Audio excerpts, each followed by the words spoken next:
Every driver has one goal: to be successful, to climb the ladder, to win races, to win championships. Most weeks, the goal is set out to win the championship, to points race, to be consistent. But there's one place where none of that matters. It's the American Center of Racing, a venue larger than life, a mecca of American motorsports. That place used to be a few miles to the east on the sandy shores of Daytona Beach. It's where the sport blossomed into something greater than the sum of its parts. Tonight, we'll visit that place, and it's called Daytona International Speedway. No one remembers who finished second at Daytona. Everyone remembers who finished first. Tonight, SYM TV welcomes a brand new league, the ERSCA Pristine Series. Everything is on the line tonight. Sponsors are watching. The world is watching. It's time to go racing at Daytona. Welcome to SYM TV. My name is Kyle Heyer, joined by Finian DeCuna tonight. Finian, 100 laps at Daytona International Speedway at the American Center of Racing.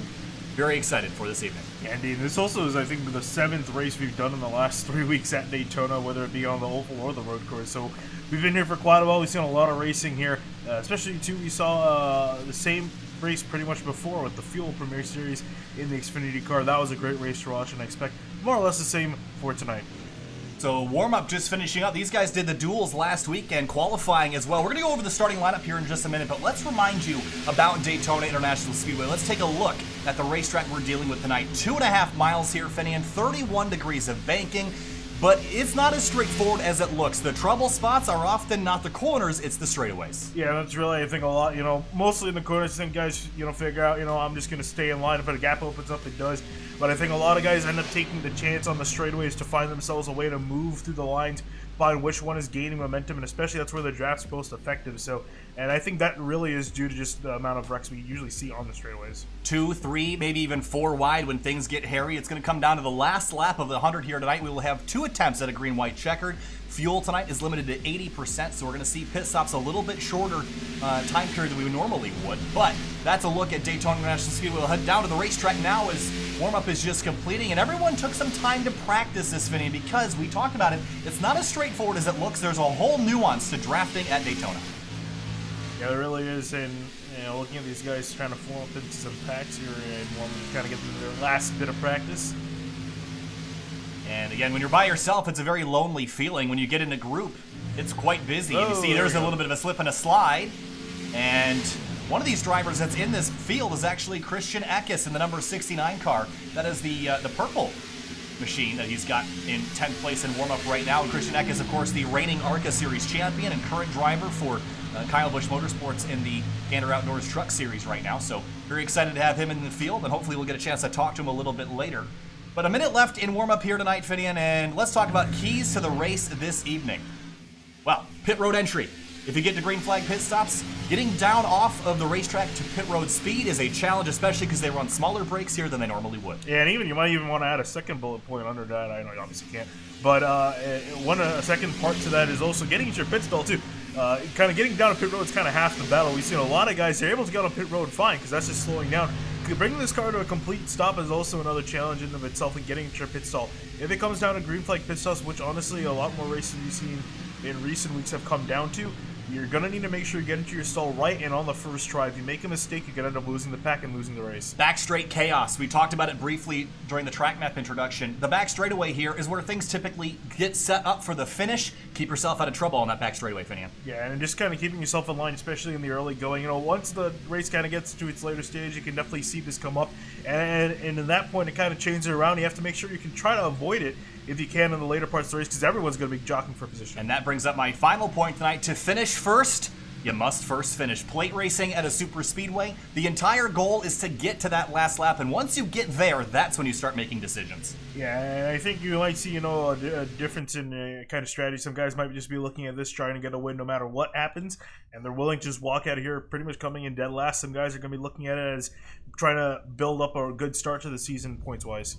We want to thank our very numerous sponsors for joining us here this evening, and of course, Belly Up Sports is the race day sponsor for this evening. We have a lot more sponsors you're going to see scrolling to the bottom of the screen here once we get rolling. We want to thank Black Flags Matter, FanDuel Mazda, Hot Lap Podcast, NZXT, Days Gone By, AME Corporation, Butt Kicker, Colonial Metal Products, Ohio Intra Express, and Protect for jumping on board and helping this series get off the ground. Very excited to work with all these groups this year throughout the season. Of course, we're not going to be with you for every round of the season. It'll be Corey Silva and what would normally be the PTR TV team right here on SYM TV. But let's roll through our starting grid and our lineup tonight. On the front row this evening, it'll be Vincent Isabella in the number 88 car rolling alongside Robert Hill. Isabella in a Mustang, Hill in a Chevrolet Camaro. Moving on back into row number 2, Zayshawn Derua in the 10 car next to Richard Lafferty in the 8 will be starting in 4th place. Row number 3 in 5th and 6th, Joe Francis in the number 50 Ford Mustang, Johnny Thomas in the number 83 Chevrolet Camaro. And moving on back into 7th place in the 4 car, we got Dylan Hickey lining up on the inside lane next to him, and the 46 Kyle Hanshaw. Back in row number 5 in 9th place on the inside lane, Brandon Key in his number 42, Dylan Thomas in the 03. That's your top 10. Or let the rest of these scroll on the bottom of the screen. There is a car stopped in the background, and I believe that is Liam. Nope, it's not Liam Sheen. It is a. I'm trying to remember who that was. We'll get a look here in just a moment. It's the 46. Could be the 46. Whoever started second. Robert Hill in the 86, I think. It was Robert Hill in the 84 car tonight. So back up to the front, let's roll through our conditions for this afternoon's event. Air temp 75 degrees and track temp 99, a little bit warm out there. The air density is going to be a little bit thick, so the air resistance, not going to be a whole lot though, only 6 miles an hour of wind out of the north, partly cloudy skies, and just about high noon here in Daytona Beach, Florida. So the event tonight is going to be 100 laps, 247.9 miles. Sponsored, of course, by Belly Up Sports. Time to go racing at Daytona for the ERSCA PristineAuction.com series. It's Vincent Isabella in the number 88 on pole. The outside lane is moved up a row as the 84 has dropped to the tail of the field for the start of this race. Time to go racing. Here we go. Green flag flies, and we're racing at the World Center of Racing at Daytona International Speedway.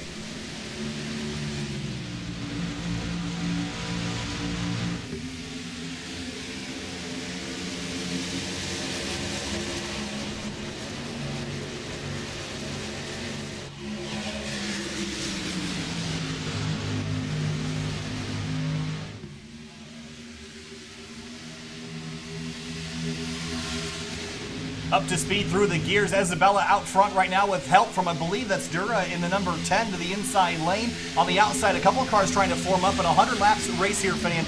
I'm thinking tonight the goal is going to be to get in line and run single file for as long as you can. Yeah, and I think I wouldn't be surprised if we see that, especially early on in this race. You know, again, it's a long race, 100 laps to go, pretty much, or now 99 as these guys making it back around for the first time. It's going to be Vincent Isabella leading. You already see them kind of sorting themselves out. And even, too, I noticed on the start, very discombobulated start. Guys already trying to get themselves spaced out, but you know it's a long race. Christian Eck is middle 3 wide, and that purple number 69 he is currently in 28th position. And timing and scoring on the left-hand side of the screen, the 57 of Adam Pettit getting pushed all the way up against the fence. Onto the back straightaway now for the second time. The outside lane beginning to form, but the inside lane still about 20-30 strong on the inside row. So far, so good. Again, guys being patient. That outside lane looks like they might be trying to make something happen up there. Currently fleeing about 4 cars up in that lane.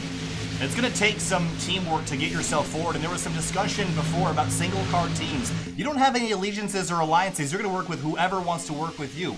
I wonder if we're going to see some manufacturer alliances as well, or are you going to make the decision to work with a Chevy over a Ford or over a Toyota? We'll see if that comes into play later. Yeah, that's the thing I love about sim racing. There's none of that stuff. I would say it in a more aggressive language. I know there's a lot of people watching, younger people watching, they're not going to say it. But I'm glad we don't have that in real life. These guys are mostly going to work with, they're going to try to work with their teammates first. But if they don't have it, they're just going to find anyone they can work with. And it's really nice to make friends in this kind of race.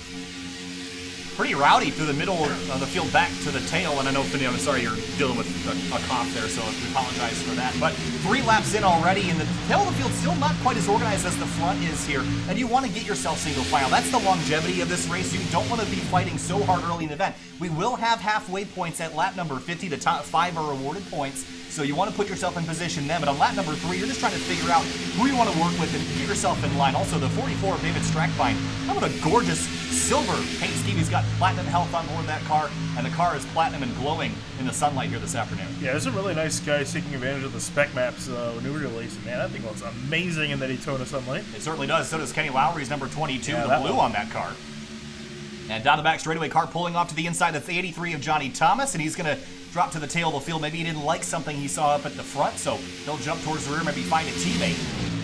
But Isabella continues to lead, and so far he has led 3 laps, and that's all 3 that we've completed so far. Yeah, I don't see really any changing early on. Looks like these guys are pretty much comfortable where they're running as of right now. I can see there's even 12 of Damian Leininger in the 12 car. He started to mount up a charge there. He's been slowly moving his way up. He's been supported by the 42 Brandon Key. Again, we apologize for getting some of the names wrong. This is the first race of this series, and we're working with a lot of new folks here this week. So again, if you're watching this race later and we mess something up, make sure you message us to make sure that we get that sorted out for future races. Look at the outside line coming with Leininger in the 12 with help from the 42 of Brandon Key. They're shoving their way to the front and dragging Lafferty in the 8 car with them along the outside lane. Yeah, I was watching them at the beginning of the race. I thought they were going to actually start dropping back, but it looks like they've gotten a little bit more aggressive than what they've been able to do in this car. They feel more comfortable, and that ultimately starting to make a charge and also bring some more drivers up there as well. Yeah, Leininger getting a big shove, but he's not quite even with the 88 yet as we head off into turn 1. Their runs are going to come probably on the back straightaway, I feel, but looking through 1 and 2, almost pulling even. What about side drafting tonight? Is that going to be an effective strategy, do you think? I think it might be a little bit. It definitely can help, I think, to a much lesser extent than the Cup cars.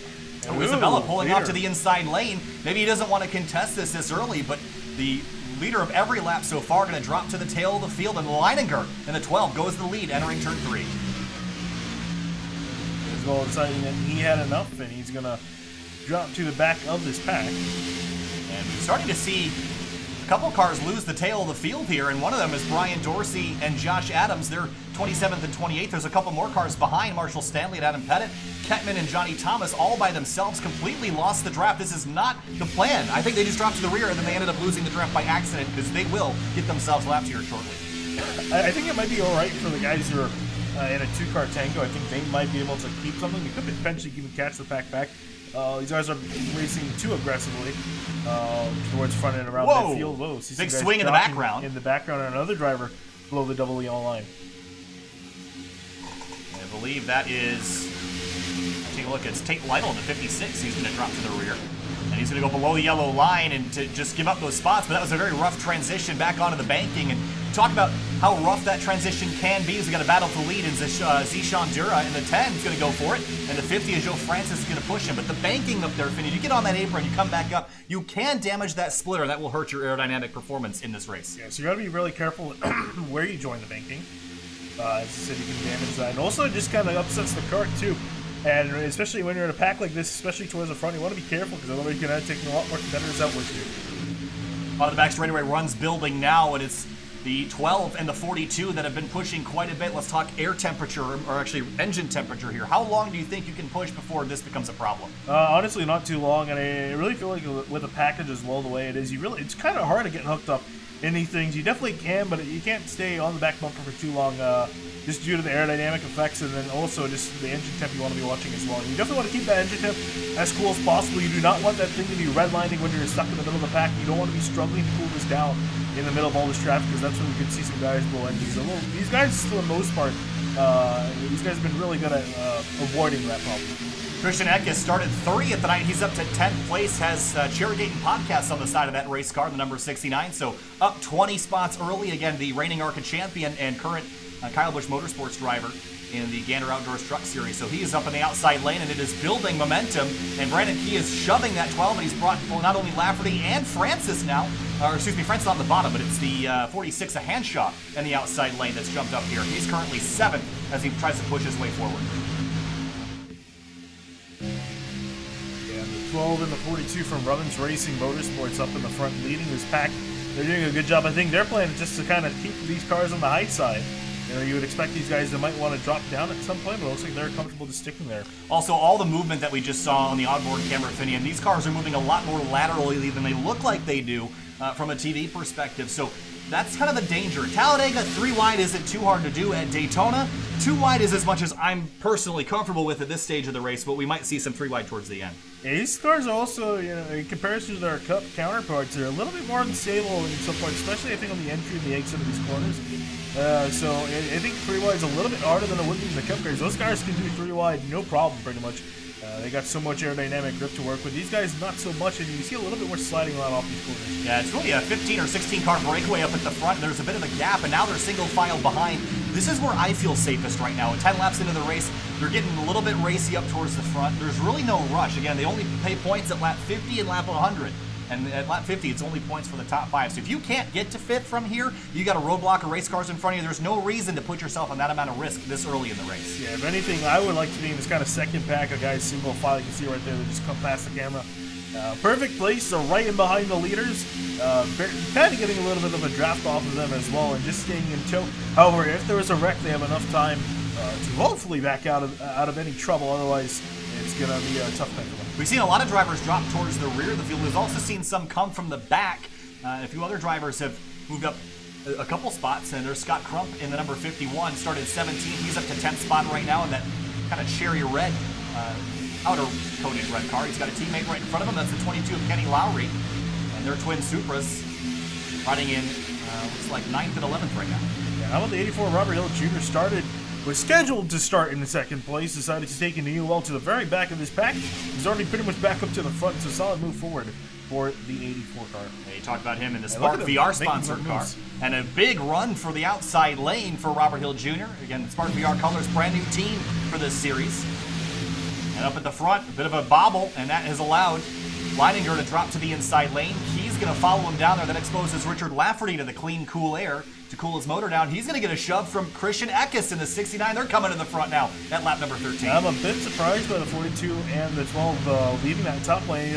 They ain't broken, don't fix it, or leading this race, and kind of surrendered, I think, the most dominant line for these cars. To the outside there, you can see Lafferty and Eckes and Clean Air up in the lead. So I feel like the inside lane is the safer place to be, but the outside lane seems to be where you want to go if you want to get passing done. You see a couple of cars pulling off the inside. That's the 10 of Zishan Dura and the 50 of Joe Francis. They're going to drop towards the rear of the field, or at least behind this pack, and maybe, again, they don't like what they're seeing, but Eckes up to second now. Not quite clear of the 12 of Leininger, though, so he can't drop in to follow Lafferty, and Lafferty's going to stay high for now. Yeah, Lafferty thought he could bring Eckes down, but Eckes is going to stay up there, and he's going to not betray that, so he'll stay with Eckes as they run. And here they come through the trial. It's going to be Lafferty by a nose on the lead at the line. And the 5 of Liam Sheen has also jumped up to 6th from his original starting spot of 15th, so keep an eye on the 5. Remember, in the Xfinity Series cars, he has a pretty good record. The 3 and the 5 get together, trouble for a moment, but they're going to somehow hang on to it, and that's inches at almost 200 miles an hour, Finney, and that was a very scary moment. You see a couple more drivers. That's the 4 of Dylan Hickey. He's bailing, as is the 42 of Brandon Key. That was too close for comfort. I don't think I've actually ever seen a race where so many guys from the front have bailed out towards the back of the pack very quickly in the first 15 laps. Then you see about 8 or 10 cars ditch themselves to the back, and you see the second pack starting to get have more cars in it than the lead pack. Yeah, there's still some cars that worry me here, though. Steven Kettman, he's actually entering pit lane. He's got right side damage on that number 20, so he's had trouble early. Johnny Thomas has lost the draft. He's all the way back in 31st after starting in 6th. Yeah, this is really unfortunate for the 83 of Johnny Thomas. This is a very boring race for him so far, running around single file. I mean, he's pretty much waiting for these guys to catch back up to him. And then he'll at least be a lap down, but will be in the draft, so that'll be a big help for him. 14 of Salmaso, 28th to 5th right now for him as he works his way up inside the top 5 in the high-performance motorsports car. There's the 84, Robert Hill. Obviously, he's scheduled to start in second place, so it doesn't look like he's had that eventful of a day, but he pretty much started dead last in this pack, all the way up here in the top 4. I think he's looking to lead this race. And Damian Leininger has been really impressive so far. He's started up at the front of the field and really hasn't dropped anywhere from it. Christian Eckes is your current leader, and the 12, I don't think he's content with it. He swung out to the right for a moment, but I think he thought better of it. He's going to stay behind the purple Toyota. Oh, another swing back to driver's right again. Contact trouble again at the front of the field. More cars in the fence, but somehow they don't loop it. Yeah, there's a lot of talking about these cars being more unstable than their Cup counterparts. You see a lot of moving around in the corners for them. especially when they're so close together. They've been getting closer together at this point in the run than they were early in the race. So it looks like they're starting to die out. No, I thought it was going to calm down. There we see a jump outside to the lead. Whoa! Robert Hill going to try to bail in it 3 wide. Yeah, he's stuck middle in the sucker hole here as the 5 of Liam Sheen got to the inside of him. You see Lafferty have to lift for a moment. He's going to let the 84 back in line, but Leininger swung to driver's right and got back to the outside lane, an advantageous position to be in, but Liam Sheen is going to take opportunity and jump up to second place behind Eckes. Yeah, Liam Sheen, we know he's been able to get it done specifically in this type of car. He's won in the Xfinity car on our channel before. We definitely see him be very capable of the super speedway track, so he is up in the lead. That was the Virtual Racing League race a few months ago, I believe. So that's been some time since Sheen's been in victory lane, but it was here at Daytona. So he knows how to get it done. He's very aggressive, and he'll work with anybody. It doesn't matter who. And, you know, when it comes down to the end of the race, I don't think there's anybody that is willing to take more risks than Liam Sheen, but they always pay off. I was going to say, you pretty much have to in these races. You have to be aggressive. You can't really be a nice guy, otherwise you're going to find yourself more towards the back.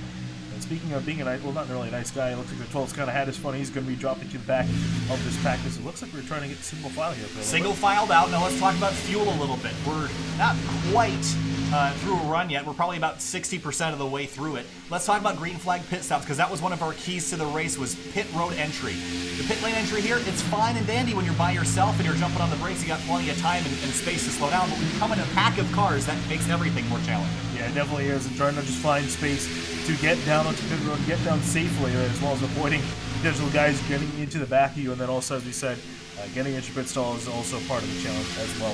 So 18 laps complete so far, and 18 of them have been green. The 12 has dropped kind of towards the midfield and has found the 38 car of JR. He's trying to join, I think, his teammate in the 42, Brandon Keeler, is going to kind of sit in line, ride the rest of this run out.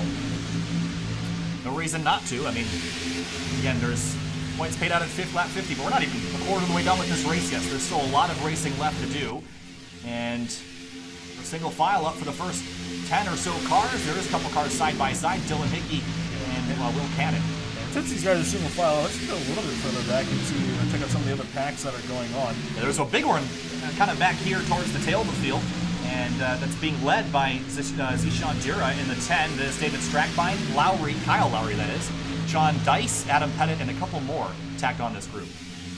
They're also just kind of they've been pretty much riding out here since the drop of the green flag. They're trailing about 7 seconds back from the leader, so not too terribly close either. They might want to close that gap up a little bit more.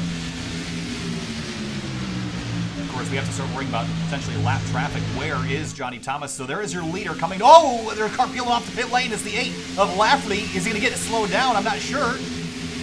As he drops down the order, and he did get it slowed down. He's going to come in with Johnny Thomas as he was about to go a lap down. He actually is now scored 1 lap down. Interesting stuff.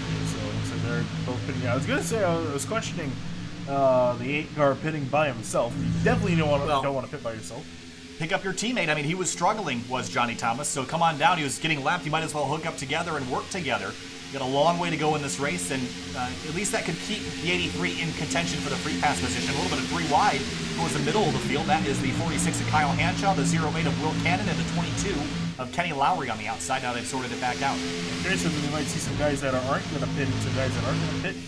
I think it's still too early to make pit stops. I think they just did that because the 83 was getting lapped. I think that was really the only reason.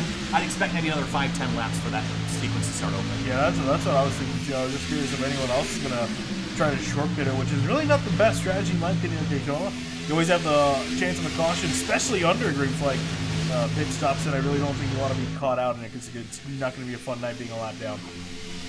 So 21 laps in here for the ERSCA PristineAuction.com series presented by Belly Up Sports. Single file for the majority of the field. Up at the front, though, Eckes has some competition. That competition is Dylan Thomas in the 0-3 on the outside lane. And he started 10th and has been there, or at least inside the top 10 ever since the drop of the green flag tonight. A solid run for him. And just kind of looking at you can see pretty much how most of the front runners that were at the front of this pack have kind of all trickled out, and some new faces have joined up the pack. And this is that second pack we were looking at earlier, they're up double file. They're really starting to drop back now, almost 9 seconds back. Yeah, they're a little bit far back, but I don't hate what they're doing here because they have enough cars where they could potentially mount a run and catch back up to that lead pack. I just would keep the gap a little bit smaller than that just to be sure that I'm there in case I need to be if this race goes green to the end. Big push for the 0-3 from the 51 of Scott Crump, and that's going to pull him even with Eckes off into turn 3, and Sheen has been pretty careful not to be pushing the 69 too much right now, so Sheen riding in second still. Underneath the bumper, and this is it really gives you a good idea inside the car here how little you can see out the front of these things. Yeah, and I think that's also part of the reason we're seeing these guys leaving just a little bit of space, especially because you don't really need to push now. If anything, you might see these guys start pushing up more towards halfway, and then obviously definitely towards that final sprint to the finish. But I think the good thing too, there's been pretty clean so far. I'm pretty sure almost every single car is still running on the track. I think except for the one car that we saw that had damage earlier. That was the 20th, Stephen Ketman. He is pulled off the racetrack, and he is retired from the race. He's currently 9 laps down. Contact! Trouble! And it's car way across the racetrack, and it's the 22 of Kenny Lowry, and somehow that wasn't an absolute mayhem on the back straightaway. Yeah, a lot of damage to both of these cars, though. Yeah, that was very, very close to disaster. And the 84, I believe that was the 84, yeah. Robert Hill Jr. did a spectacular job of avoiding that incident. That could have been way worse. And Lowry did a great job, too, just keeping this car under control through the grass and through the bus stop of the road course configuration of this track. Here's another look at how this started, and we got to go back and maybe look from up above. It's the 22 of Lowry. It's the blue car towards the bottom of your screen. So right here, he just swings to the right and just gets into the wall. It just wow. Oh, Johnny, it looks like Robert Hill might have had a little bit of contact here. We're right on board.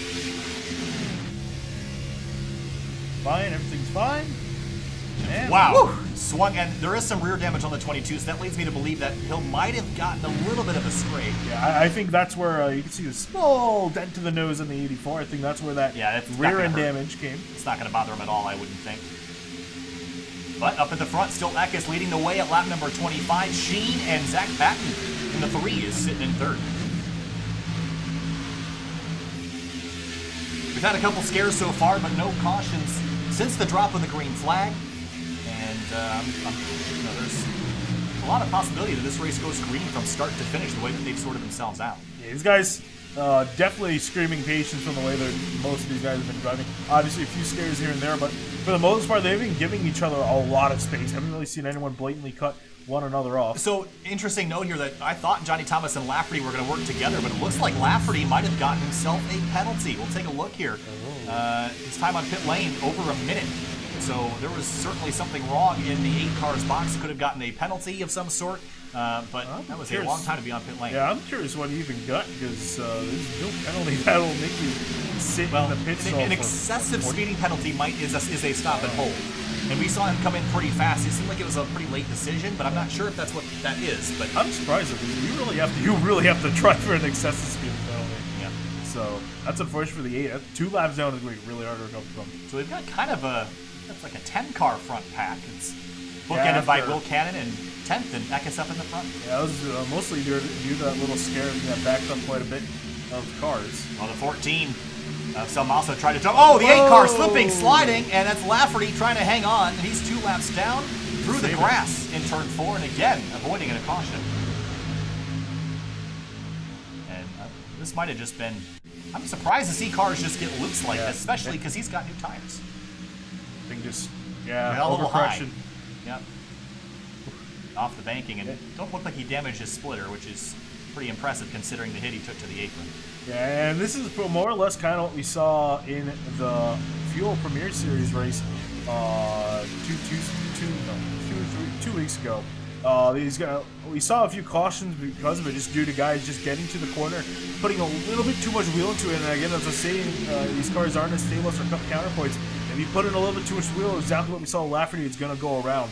So far, a lot of these guys have been doing a good job managing that, but yeah, definitely is going to get a little bit hairy once these guys start fighting for spots.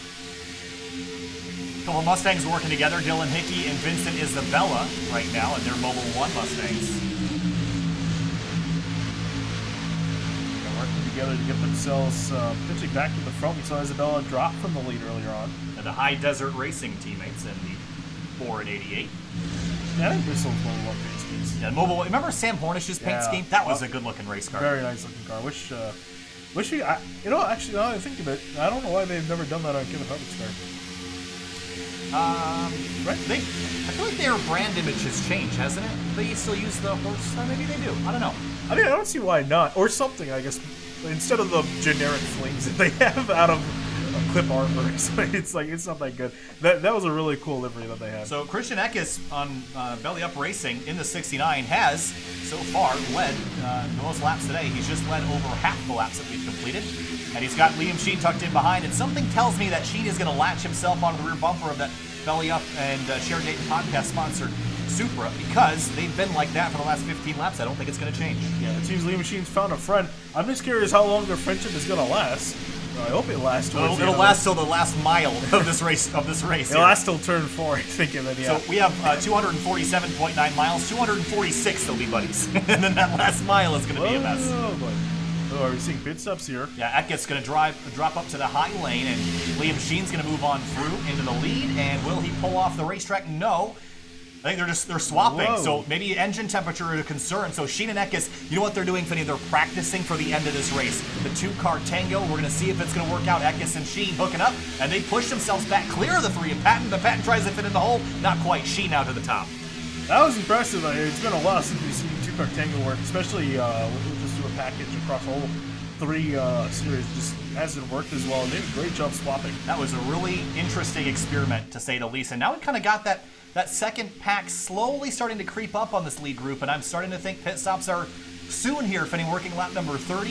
And I would think you want to split this race into 3 even segments and pit at lap 33 and lap 66.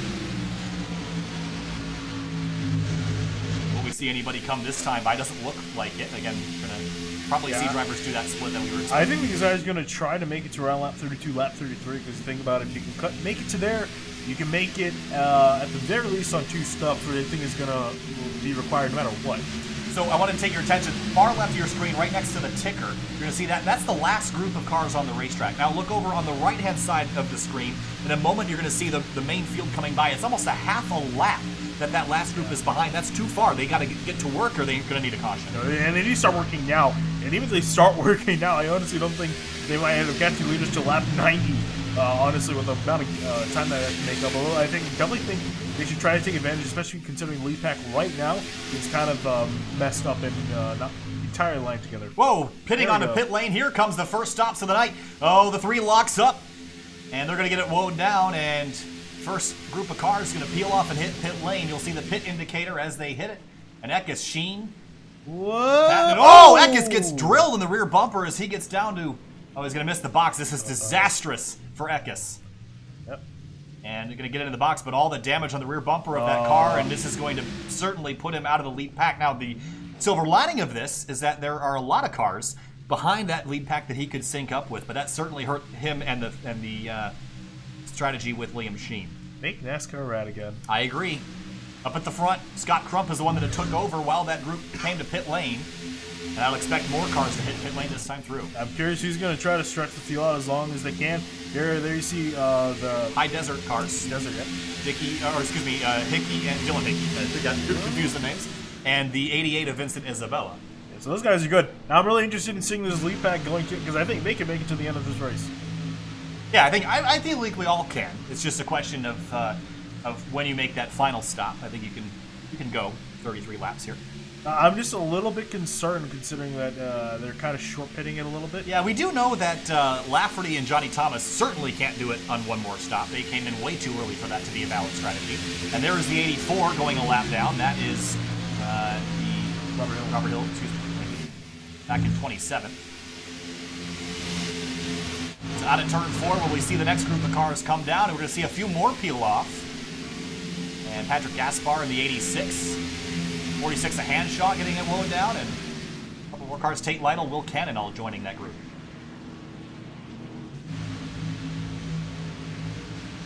Up at the front of the field, Josh Adams in the 95, a driver that we're pretty familiar with. We've seen him around in the iRacing League community. Yeah. And Nick Massey, too. We haven't seen him in a while in the 48 car. Yeah, it's been a long time since we've seen Massey. Part of the Jimmy Johnson Foundation on the side of that car tonight. Started 13th up to 2nd. That's a beautiful. It is great looking paint scheme, isn't it? There's a lot of really good paints in the field tonight. So the lead group is about 4 cars strong, and I would expect to see them very shortly. And out of turn number 4, here they come. And Adams a little bit fast. He's going to get slowed down. Nicely done for Josh Adams. The Tate Lytle all by himself. Hanshaw. There's a lot of cars that came off pit lane entirely solo, so we're going to see a lot of different groups forming up. So, like Tate Lytle is by himself, he can drag his timing out. He missed the stall. So the Tate Lytle car missed his box, and we'll have to come back down to pit lane. So that's not what Lytle needed to see. Scott Crump, right now the leader as he pulls off a pit lane, and he's all by himself. Big gaps between cars as they keep pit I'm lane. curious, did he also miss his stall? He's pretty far. That was pretty quick in and out, wasn't it? Yeah, he did too. Oof. And here comes the 69 of Christian Eckes. And Eckes is going to drive on by, and I have Eckes scored all the way down in 24th spot right now. Yeah, a lot. So, I mean, we're talking, again, pit road entry being one of the keys to the race, and also, again, just getting to your box. A lot of guys, a lot of mistakes. Yeah, we talked about pit road, but look at how disorganized the entire field is. Yeah, this is a throwback to, this is how Daytona racing used to be. Now, there is a bit of a group on the back straightaway led by Liam Sheen, and these guys will likely take over the lead here once everything's sorted out. Yeah, but consider we started with a 10-16 car pack for most of that run. Pretty much come down to 4 or 5 cars up the lead. It's really shaking up the order of this field. 2 small packs forming up, and this is where they're going to make a lot of time. And the cars that are really by themselves are very much in trouble if we don't get a caution. And considering how we've seen the racing go so far, I don't think a caution is super likely right now. And it really depends on how racy, especially guys more towards the front, are going to be to try to get those extra points for leading at halfway over with significantly less cars among them to make it a chance of caution. But I think definitely with the way we've seen this package so far, not completely out of the realm of possibility. So Nick Massey and Josh Adams did a really good job on pit lane, and they've come out first and second. And that's Rubbins Racing Motorsports drivers working together. I think they're going to try to see if they can prevent Liam Sheen and company from catching back up with them, although I feel like it's inevitable. And do you remember who got into the back of Eckes? Because there was one driver that drilled him in the rear bumper, and I haven't gotten a chance to take a look and see who that was. I think that might have been Brandon. He doesn't have a lot of damage on his cars. Maybe not, but we will never know. Someone will tell us. So, Liam Sheen in third with a big run to the back of the 95 of Josh Adams. Is he going to stay in line or swing to the right? That question answered. And Sheen's going to take a run with Dylan Thomas to the outside lane. Battle for the lead. And exchanging positions. Sheen goes to the front in the red number 5 Supra. Not terribly surprised. Here's Liam Sheen's chance to lead this race. Though I'd say he's definitely lost a friend with Eckes now with a car that's going towards the back of the pack. So he's kind of up there by himself. He's got to make some new friends in this kind of middle part of the race. Closing in on halfway. Again, points are assessed. 5 points to the leader. Then it's back to 5th place, 4, 3, 2, 1. Now let's check in on Christian Eckes. He's currently in 23rd, leading a small group that includes Lafferty, who's 1 lap down, and Tate Lytle, who is on the lead lap. So Eckes last time by, his lap was a 48.333, which is 184 miles an hour. The leader just ran 188, so they're in trouble. They need to get more cars in that group. Yeah, or just kind of get more aligned together. At the line, a little bit better that time, but still slower than the leading pack. Out of turn 4, Nick Massey has gone back to the front with help from Josh Adams, lap number 39. And we've been green since the drop of the green flag tonight. Desmond kept it really clean and green. They see the leaders come on through. And we're gonna wait here and just see who's straggling behind this. Yeah, so the leading pack was 15 cars strong. I believe that's the 22 of Kenny Lowry. Yep. And there's a couple more cars, the 84 and the 44 back there as well. And the rest of the field's already gone by this camera. That was on the back straightaway. Now they're going to head into turn 3. And Massey continues to lead, but we're side by side for the front here at Daytona. So really we're looking at only 15 cars with a solid shot of winning this race. Kranicki with the Days Gone By Vintage Racing Apparel number 42. That's a really good looking car as well, kind of the matte finish on it. Oh, just slotting himself right in front of him. He having to back off. We saw Sheen be pretty loyal to Eckes, but he did not have the same loyalty to the 0-3 of Dylan Thomas. He was very willing to drop pivot inside groove and leave the 0-3 stranded, although he does have Patrick Gaspar in the 86 lined up, and Gaspar is going to dump him too. Nobody's friends with Dylan Thomas right now. It's a lonely world for Dylan Thomas. Know how he feels? Wow. That was sad. So we're going to be 10 laps to halfway next time by. Is there anybody that's standing out to you? Because I know one driver that is certainly standing out that I think is going to go to victory lane tonight. Who's your pick? Honestly, I'm liking the 48 of Nick Massey so far in the front of this field. He's got definitely some good support from the 95 of Joshua Adams. Really can support the 48 all the way to the end of this race. I don't know. I would imagine he would probably try to do as much as he can for his teammate. But who are you looking at? I'm taking a look at the driver that's right in front of him. That's Liam Sheen in the red number 5. He's been up inside the top 5 really since lap 5 or 6. And I like how aggressive he is. I like how calm he's being right now. I think he knows when to turn up the aggression. I think the 5 car goes to victory lane tonight. A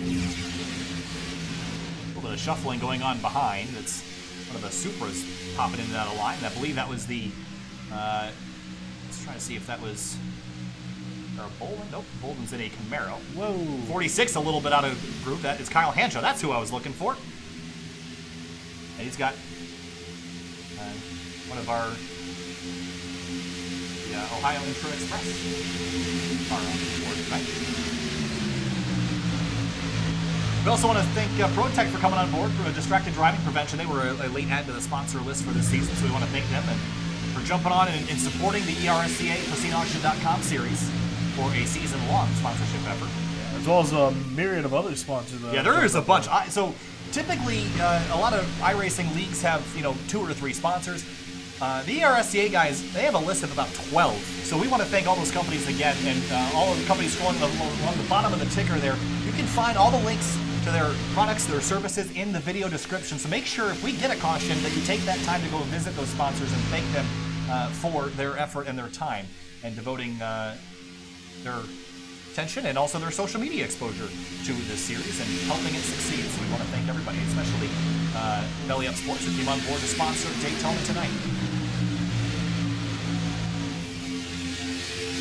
So a front pack that's about 15 cars strong, and J.R. Bolden and Patrick Gaspar in the 2 Camaros up on the outside lane. I'm liking them, and they're bringing with them the 12 of Damian Leininger, who led the first half dozen or so laps. And we're seeing a lot of familiar faces starting to kind of creep their way back up the order. The 12, and also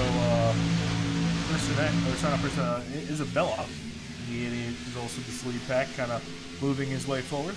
And Leininger dropped as low as 17th through the pit stop sequence, but he's back up inside the top 10 right now.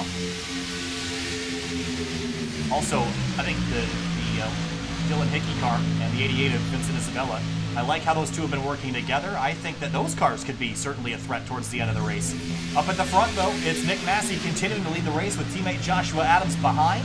But Gaspar and the 38 of J.R. Bolden are certainly working together quite well. And if they could push a little bit harder, they could launch a shove to the front and maybe steal away these halfway points that are coming up into just about 7 laps. I really am curious to see how antsy these guys are going to get for it. Will they decide it's going to be worth going all out and cutting some people off to try to get those few points? Riding on board the gyroscopic camera on Damian Leininger's car. And speed's a lot lower than the Cup package we've seen, about 190, 192 tops. And the runs are not as extreme. These cars don't have quite as much spoiler on them and are a little bit less planted. Yeah, we've definitely seen a bit of that tonight, especially going into some of these corners and coming off. Some guys getting a little bit squirrely. Yeah, again, 31 degrees of banking, and that's a whole heck of a lot. About 2 stories from bottom to the top here. And we're going to be 5 laps to halfway next time by as the leaders are catching a lapped vehicle. And I'm trying to see which vehicle it is. I don't think it's Joe Francis. It's another one that's the 3 car. Being driven tonight by Zach Patton. 3 laps down as it stands, and he's going to stay up on the high side and well out of harm's way here. He's not significant. Oh, actually, he was the car that got into yes. It was an orange car. We knew that much. Yeah. This was the car that was involved with the collision on pit lane with himself and Christian. Oh, trouble! And I cannot believe that we have not crashed yet. Okay, now we're done. It has been 4 or 5 cautions that should have happened that didn't, because these guys have been able to hang on to these cars. And that was a wild ride. I think that was the 03 of Dylan Thomas. Yeah. Here's a look. And there's a slight miscalculation, and I cannot believe, let's run on board here, the roll bar, and watch the steering input on Thomas's hands here. Yeah, it just came a little bit off of the trial ball. Oh, man, look at the reaction time. That's absurd. Here's another look as they came through the trial oval. Watch how sideways, that's the 08 on the outside, that's Will Cannon. And Cannon actually got a little bit loose as well. Yep. Wow, big slide at 190 Solid miles an hour. car control for both these guys. Really, really impressive. So we've single filed out at the front here, but we're 3 laps away from assigning points. Is it worth going to the front to get those points right Honestly, now? considering as unstable as you see in these cars, I definitely think it might be worth to go with it. Go for it within reason. I don't think you definitely want to put yourself in a position where you can see yourself getting to the wall. You definitely want to keep running to the end. Especially, it's going to be hard to, I think, come from single file up double file with such a little amount of time. You're just kind of planning on people working with you. I doubt people will, especially for only 5 points, but we'll see. So you've had no caution so far. I've had 13 lead changes. Fastest lap is Joshua Personette in the 46.005, the quickest lap tonight. Yeah, we've had no cautions, though we got extremely close on about 5 different occasions tonight. I'm the boy who cried wolf saying trouble tonight. There's been so many. I thought when that 03 went off the side of the screen that he's going to come back and wipe out, but did a really good job hanging on to that car. Onto the back straight again, working our way towards the halfway point of this race. And you're watching the ERSCA Pristine Auction.com series. If you have not yet hit the subscribe button, make sure you do that to make sure that you catch each and every ERSCA Pristine Auction.com series race for all of 2020. If you want to check out our website, head to www.SYMTVbroadcasting.com. 2 laps to halfway. Massey leads the way here. Samasso at a line, no help. Yeah, again, Massey got good support with the 95 of Joshua Adams and also the 42 of Brandon Key, all teammates there first, second, and fourth. So I imagine they're going to try to keep themselves in these top 3 positions, or top 5 positions as much as possible to deter anyone else from making a run at them. Let's talk about the last lap. I know we're only halfway through this race, but I think if the drivers are going to try to go for these points, this is a good dry run for the end of the race. We talked about how there's not as much run, or you can't build as big of a run. Can you make a move in the last corner here, or do you have to plan it beforehand? I think you're definitely going to have to plan it beforehand. You're going to need at least one other car to kind of work with you and to build these runs. I think what we're also seeing, notice how some of these guys are leaving quite a bit of gaps here as you come just 1 lap before halfway. Yeah, again, 5 points to the leader of the race at the halfway point, so in 2.5 miles, we're going to dish out points from Massey back to Bolden, and if they don't change positions, that's how it's going to be. I think the 12th car of Leininger, I think it looks like he's kind of planning something. Now laying back maybe a little bit. And still line astern right now. I think that was Gaspar popping out of lane for a second in 8th place, but no dice, gets back in line. Looks like no one's going to even try to set up a run here. Maybe it's not worth it. I mean, again, 5 points isn't a whole lot, so maybe there's not really that much incentive to put yourself in harm's way to get those points. But out of turn 4, coming to the halfway point of this race, Nick Massey is in control, and they're going to finish 1, 2, 3, 4, 5. Massey, Adams, Sheen, Key, and Bolden. Halfway points. Can't even tell if they were in that. There were points that were halfway. They're pretty much going to continue on as normal. Again, I think there's got to be a little bit more incentive than just 5 points for them to risk going 2 and 3 wide. At the end of the race, when all the points are dished out, I think we're going to see a lot more aggression. Actually, I want to point out something. If you were able to hear on the audio, we just heard that second pack just come on by. They're only 15 seconds up the road. Yeah, so if we take a look out of turn 4, we're going to see a couple cars. There is the leaders. If we head over to turn 1, there is a pack, and that is being led by Christian Eckes. That's 22nd, 23rd, 24th, and 25th. And you see, there's the leaders. They're coming. And they're coming, and they're coming. They're losing only about 1/10 and a half, 2/10 a lap. But if you take a look at the rear bumper, if we ride on board with Crump, look at the rear bumper of the 69 of Eckes. That thing is mangled, and that means you can't really bump draft that thing very effectively or safely. Well, they're trying. I mean, they pretty much use the only thing they really can do.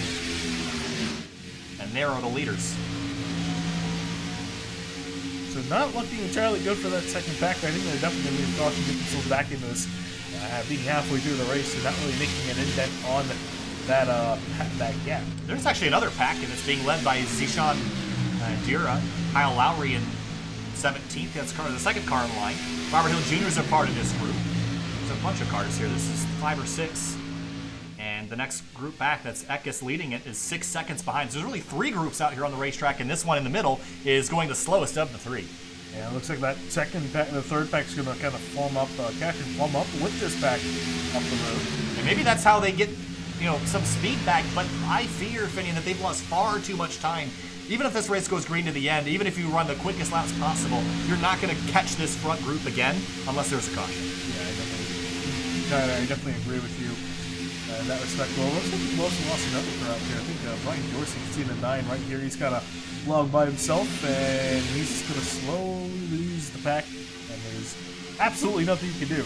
O'Connor Brewing Company on board the 9 in this race, and really good-looking car again. I kind of like that stealthy look with the pop of the teal. That's a great-looking race car, but not a great-looking situation for Dorsey. And he's so close to being in the draft. He's only 1.5 seconds behind Personette. This is so painful to watch them just slowly drive away. And you can see the difference in speed is not enormous. It's not 3 to 5 miles an hour, but it's just enough. He's hanging on a little bit, but it's not going to be enough to get him back up there. Yeah, so it's torture for him. He's absolutely nothing he can do. He's just a tad slower than the guys up the road. So running on board, this is your leader, Nick Massey.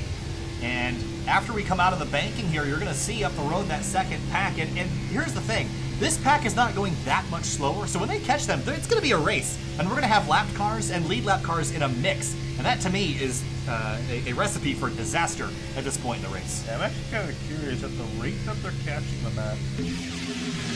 I don't know.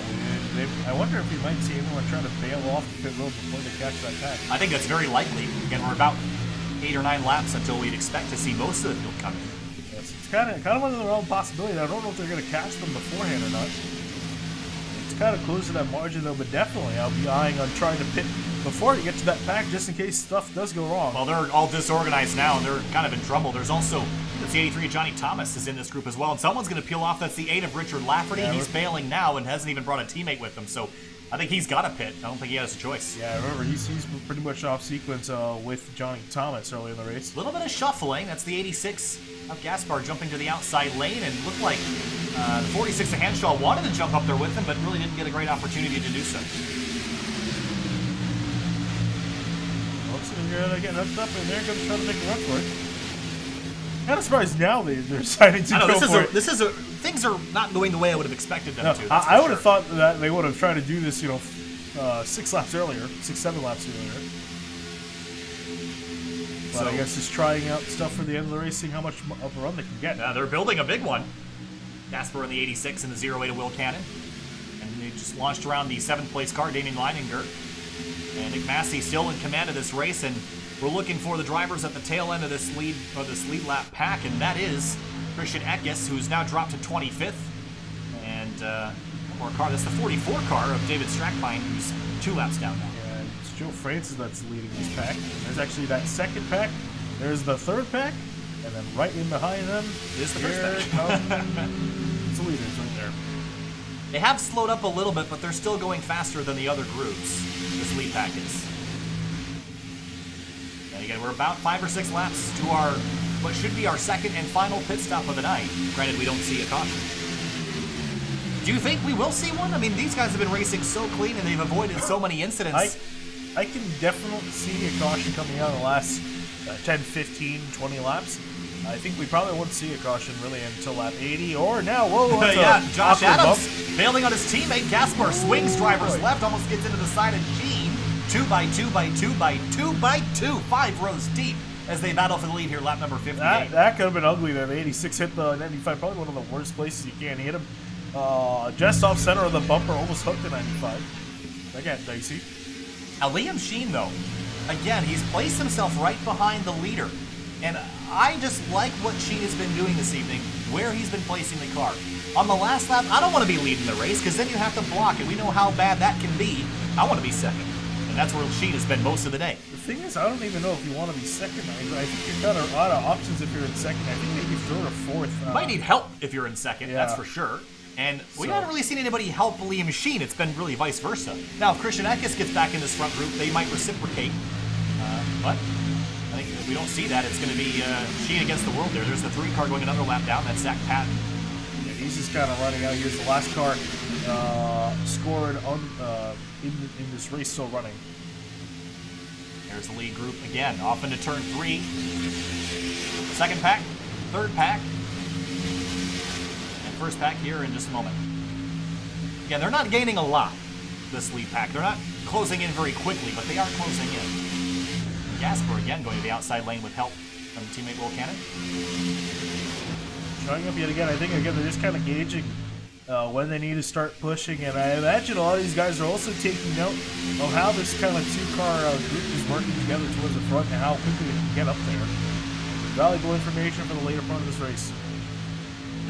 Again, this is kind of a two-car tango experiment. We saw, whoa, the 38 gets a little loose on the bottom of the racetrack. We saw this experiment with Eckes and Sheen, and it worked. They were able to swap without losing a whole lot of time. I don't think Gasper and Cannon have been performing quite to that level yet. I think they still got a little work to do to get this kind of choreographed properly, but look at the run they've got now. I think Gasper might taste the lead here for a moment if he can carry this run into turn 3. Yeah, you can see they got a massive run down the straightaways. Lose a little bit in the corner, but the key thing is they're not losing ground near the corners. They're pretty much staying alongside, and then once they get out in the straightaway, they got a little bit better run off the corner and are able to work together really well. It's really all about how hard you're willing to push. I mean, you can go forward if you lean on the bumper, but there's a lot of danger with that. And at lap 60, I'm not really sure you want to try that. At lap 85, lap 90, you're going to be pushing with all your work. And the interesting thing, too, is that Zuri and Will Cannon, he's not even pushing Gasper up to the lead. He's just kind of riding the bumper, kind of giving almost an arrow push to the 86, and that's pretty much got them up there. I might see them drop back again. I think they kind of figure out, you know, how much it needs to take, or they might try to wrestle the lead away here. We'll see. Yeah, Gasper's pulling alongside the 48, not quite to the lead yet, though. And I think they're stalling out now that they're starting to face a lot of that clean air, clean uninterrupted air. I think a lot of the reason they were able to get up there, they were kind of side drafting a little about the guys in the inside lane. And now they're kind of stalling out the momentum. Yeah, they got disconnected. There are 39 laps to go as Massey comes across the start-finish line. And big group forming up on the back straightaway. This is 17th and 18th place. That's the 51 and the 50 that are together. That's Crump and Dura. Or excuse me, the 51 is being driven by Crump and the lead car, and that is Joe Francis in the 50. And of them, part of the lead pack, I absolutely do not want to catch this group the way it is. Whoa, the 10. Big bobble in turn 3. Yeah, catches the apron, he's going to save it, but that's going to disrupt these guys even more. Yeah, so you made a good point. If I'm the leader, I don't want to approach this group at speed because they're going to be fighting to stay on the lead lap. And it's going to get really aggressive. You see Kenny Lowry, 3 wide middle with the 8 car of Lafferty on the outside, and that's the 57, Adam Pettit on the inside. Yeah, this group's a mess. They started something themselves up more towards the front, but... This is really the merging of the two groups that we saw before. And it's going to take them a while to get organized here, but we do expect to see pit stops pretty much any moment now. And so there is really effectively 16th to 27th. And first to about 15th is right here. And that 2-car group still on the outside. Looks like they're getting some backup. I'm not sure who that car is. It's the 46 Cal Henshaw that's trying to catch up to them by himself. I smell trouble. I think we're overdue. I think the caution sequence is where we're going to see some trouble. And I saw Johnny Thomas get in the wall there for a second. I thought wrong. I think the caution sequence is where this is all going to go downhill, and we're probably going to get our first yellow of the night. I would expect this group in particular is the one that worries me because they just caught each other. They haven't been around each other yet for a long time, so I'm not sure that everyone knows everyone's intentions, and that's what worries me. Yeah, pit stops are going to definitely be an indicator of how this is going to play out. Yeah, especially, I am really curious. I do think the leaders are just going to be able to have enough time to pit before they get to this group and make it to the end. So the other thing is you don't want to pit exactly at your fuel window because we have the possibility of 2 green-white checkers, and we saw this with the Outsider Racing League last Saturday, is you can go another 10, 15, maybe even 20 miles on green-white checker finishes. So make sure you have enough fuel for all of those in case you need them. Yeah, you might as well pit as late as you can. Granted, again, I want to try to pit at some point before catching this group. You know, they're getting closer and closer every lap. Gaspar and Will Cannon again shoving their way forward. And just shy, there seems to be a bubble of air that they can't seem to break right behind the rear of Massey. I think there's only so much 2 cars and even 3 cars can really do. I usually think, you know, the magic number is 4 cars. I think you can pretty much command a lane by yourself across all 3 national series. So we'll see if they can even get a 4th car up there, and maybe you could see this kind of turn around. And they've gained, as you mentioned, they've gained another car with Hanshaw, and I would expect. You see the 5 car peel off to hit pit lane, and he's a very lonely man right now. He's going to bring the 0-3 of Dylan Thomas with him. But I don't like that. That's very, very lonely, Finian. Yep, maybe this could be a blessing, though. If these cars wreck on pit end, that could be a good decision. Yeah, well, we'll definitely see what these other guys got planned. Remember, you also got to consider, there's a lot of factors to consider. Try to pit as late as possible before they get to, you know, so they have enough fuel in case there is green-white checkers, which I do have a dirty feeling we're going to have to take advantage of, and also pitting before they catch up to that lead pack, although it looks like that's starting to be less and less of an issue. Yeah, we don't... You can't run 100 laps at Daytona with a full field of cars and not have a crash. At some point, it always happens. It always seems like the wrecks always happen at the end. If you don't crash anybody in the mid-race, it's always a nasty one at the end. So we're not done yet. You know, don't fool yourself. And Christian Eckes might think he's out of this, but he's certainly not. Now, he's in pit lane also pretty much by himself, so I'm not really sure that that's going to work out so great for him. It also seems like it's pretty lonely. He's the only car on pit lane right now, so that concerns me for Eckes. But again, at this point, I'm not really sure it matters because he's not going to win the race unless they get a caution. Yeah, that's kind of what he's banking on it. Obviously, at the same time, you don't want to be the caution. Well, it takes a village to make a caution around here. It's pretty hard to crash by yourself at a track like Daytona. So, with 33 laps to go, I say pit lane is open, and we're going to see more cars hit it as the 08 and the 86 are going to come to pit lane, and that was kind of a late dive. That wasn't. No, that 86 absolutely speed. Gasper's in too hot, I think. There's no way. I think he's got to be hoping that the pit officials were looking at a different monitor or something. We're looking at it, so if the officials weren't, we certainly were. A couple other cars hit pit lane, Robert Hill Jr. and Zishan Dura. Yeah, I'm surprised they decided to do that. That was never going to work out coming from the top lane. No, I think they just maybe made a decision on a whim, and that might have been a little bit too late. Usually you see drivers kind of get an army line along the bottom. Gasper's top. Yeah, this is not what you needed to see. This is a pit lane penalty for the 86, and speeding on pit road. And out of the lead pack he will go. And that's a tragic mistake this late in the race. And again, probably a very excessive speeding penalty. A big field on pit lane. A lot of cars have come on down, and that's the whole front pack. Much, yeah, pretty much everyone. Look at the monitor on the timing and scoring on the left-hand side of the screen. The first 10 cars all hitting pit lane. Joe Francis leading that second group, and look at them on the back straightaway now.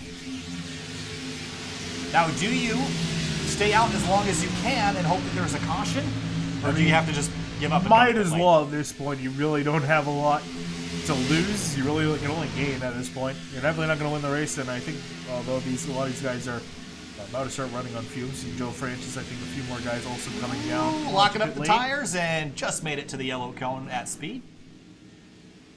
Vincent Isabella also hitting pit lane with the 18 of Joshua Personette. Actually, they're just leaving pit lane. Oh, I did see some reversing. Marshall Stanley has missed his box in the 25, so he's back in it, but we'll lose some time. And valuable time as well. And there's Nick Massey leading the field back onto the oval. And Damian Leininger with a great pit stop has put himself in second place. How about that? A 14.2 might not seem like it's very fast, but compared to some other drivers around him, actually, look at Salmaso, a 12.65 in pit lane. Was this a two-tire stop? Could be, but that's a really quick four-tire stop if it was the case. But he's put himself in third now. And Robin Racing Motorsports doing a great job there. First, second, fourth, and fifth in the order. So they're lining up to really control the end of this race. We're closing in on 30 laps to go. And, okay, there's a car on the apron in the background. It's Sean Dice in the 87, just getting back up to speed. He's a lap down. And there is Christian Eckes, who has jumped on the tailpipes of Lafferty in the 8. And Lafferty is still a lap behind the 69, but it doesn't matter. You're going to try to work with whoever you can. Yeah, these guys kind of just having their fingers crossed, hoping there's a caution comes out. Because once you go 2 laps down, I'm sorry, but your race is more or less over, especially with under 30 laps to go. So, it'll be 30 laps to go this time by. Leininger in the 12 led the first 15 or 20 laps in his bright red number 12 Camaro. He's lined up right behind Nick Massey, and teammates Massey and Adams have gotten separated, 1st and 5th right now. And we'll see if they try to get their way back together. Yeah, he's got another teammate behind him of the 12. Actually, all 4 cars are lined up the stern. 1, 2, 3, 4, Rubbins Racing Motorsports. And now they're going to pull a Stewart Haas Racing at Talladega here. They're going to try to do everything they can to keep these 4 cars lined up together and pick a lane that everyone else is not in. Trying to look close and see if he lost anyone.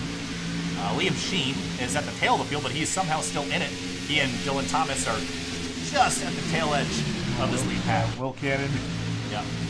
He lost it also, as well as his teammate in the 86.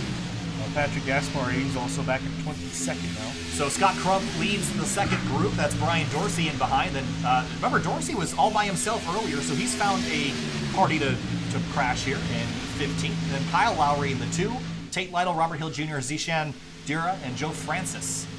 Rest of your top 20. And then you see right behind, that's Adam Pettit in the 57. And just behind them is the 83 of Johnny Thomas, who has Gaspar tucked on his rear bumper. And both these drivers have had issues tonight and have got themselves a lap down or close to it.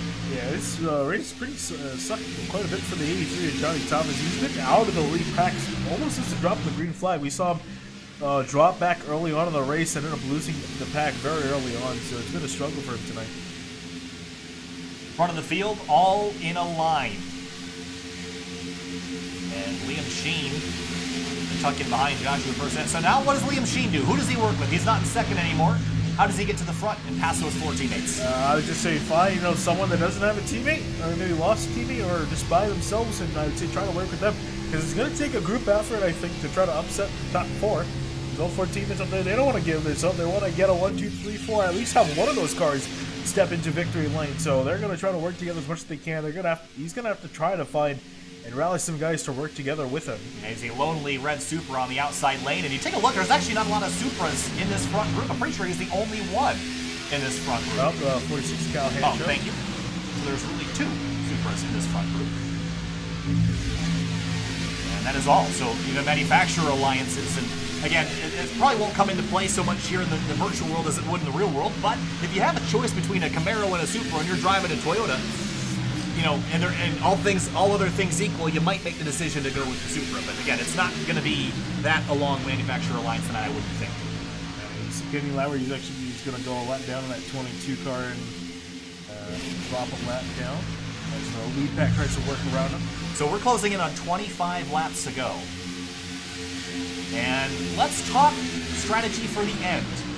If you're Brandon Key or you're Joshua Adams, your teammates with the leader, you don't want to be the one that costs your team the win, but you also want to get it yourself. So what lap? Oh, trouble! The 46 turned in front of the field, and caution is out at lap number 74. And finally, after 74 laps, we're going to reset the field, and a lot of drivers just breathe a big sigh of relief, but for Hanshaw, an exhalation of disappointment. Really hard looking outside wall damage on both ends of that car. Yeah, that thing's shortened up pretty good. I think Salmaso might have also... Actually, Salmaso's on pit lane, so he might have missed that, but Hanshaw, the one certainly with the most damage. So our first caution at lap number 75, and this changes everything. Yeah, it really does. For a good amount on the pack, especially the guys that were a lap down, they have a shot of just getting back on the lead lap. So how did this happen? We have to find, again, the 46 and where this all went wrong for Hanshaw. And so this is coming out of turn 4. You see the 14 of Salmaso to the outside. I think Salmaso is going to be involved in this. And right behind the 4 of Dylan Hickey. And you see the 5 of Sheen gives a shove to the 14 and looks out to the right, and that's what turns the 46 into the wall. Bounces off. Back across the racetrack, the 22 and the 03 get collected. Those cars being driven by, excuse me for taking a moment here to recognize everybody, or newly again, Kenny Lowry in the 22 and the 03, Dylan Thomas, all involved in that collision. Here's a look at it in full speed from the same angle.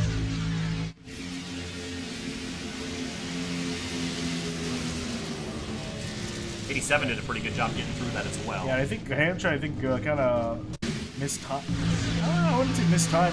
He jumped out to block, and yeah, I think he was trying to join those guys on the outside. I think he did. I think he thought they had less momentum than they actually did. Yep. And the other car I wanted to take a look at was the 18 of Joshua Personet. Watch what he does when he sees this wreck happening. Hard left, down pit lane, and slows it way down. And he will get a penalty, but that will get cleared.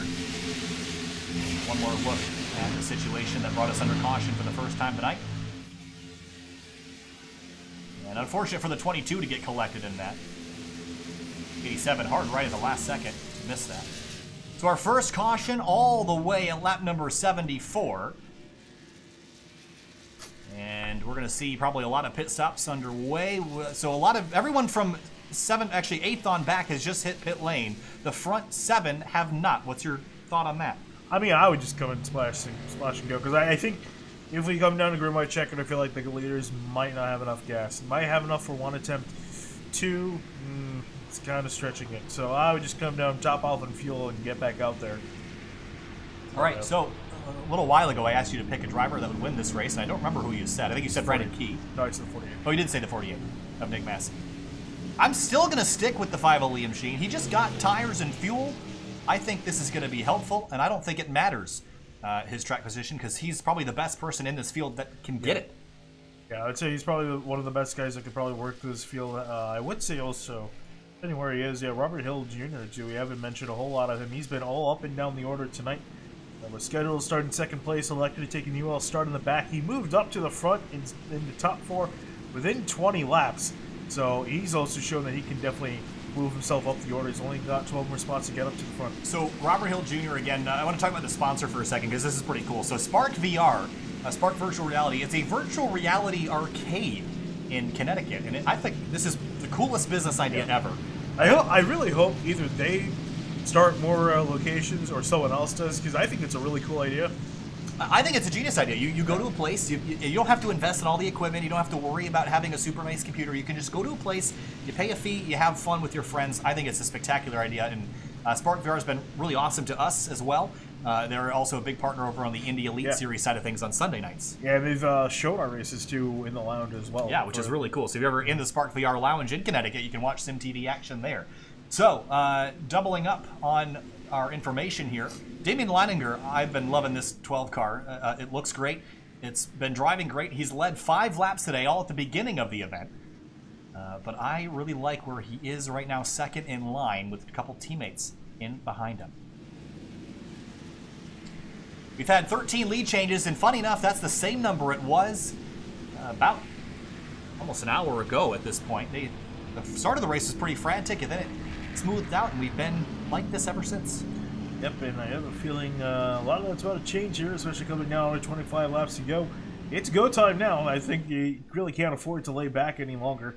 Really need to start making some moves, especially trying to just get yourself in a position to end up winning this race. So, keys to the race, we went over this a couple of times, but pit road entry was surprisingly not that big of a deal tonight, with the exception of Eckes and the 3 getting together. That being said, though, I think there were quite a few pit road mistakes. Certainly. We've seen a lot of mistakes. Yeah. Back straight chaos, I don't think we've seen that yet. That's going to happen, so just keep your eye on the restart here. And to finish first, we've only had a couple cars out of this event. We started with 32. We're down to 26 cars on the racetrack, most of them just single car issues. The most recent, Salmaso, of course, the 46 of Hanshaw getting involved in a collision. I think Hanshaw has repaired his car somewhat, but that is certainly not going to be very competitive from here on out. Yeah, well, they found the rear bumper and threw it back on the car. Of course, he's got Ohio Intra Express on that car. Glad to see them be a partner with the ERSCA Series as well. It looks like he's also going to have to drop to the back of it. He's a lap down car, so they get to do that anyway. I think he only just went a lap down. Oh. Either way, they'll start or restart the race from the tail of the field. So, again, single file restarts here. So that's going to change how this race ends as well. Because I don't think you're going to have a little bit more opportunity to make moves, because you're not going to be stuck in line so much. So we're going to see how that plays into here. And it's certainly not going to help the drivers towards the tail of the field, because there's a lot more distance that they have to cover now.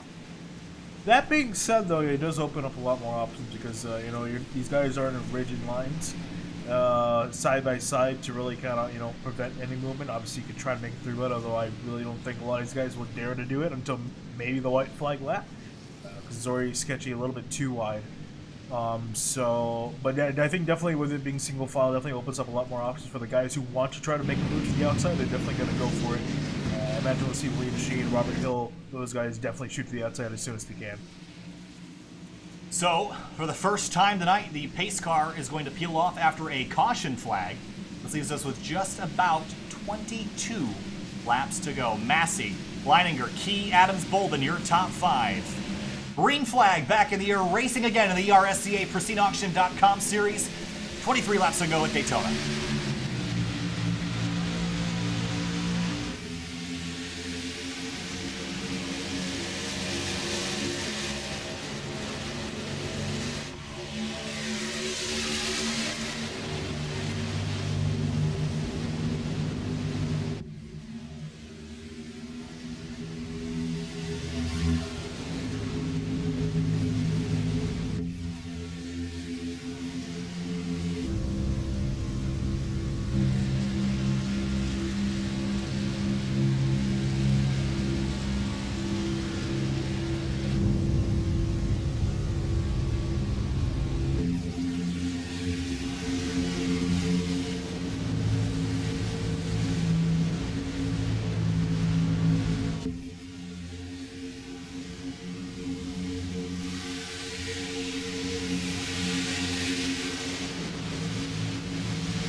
On the back straightaway here, next time by 20 laps to go. Massey out in front with teammates behind, but challengers in the outside lane.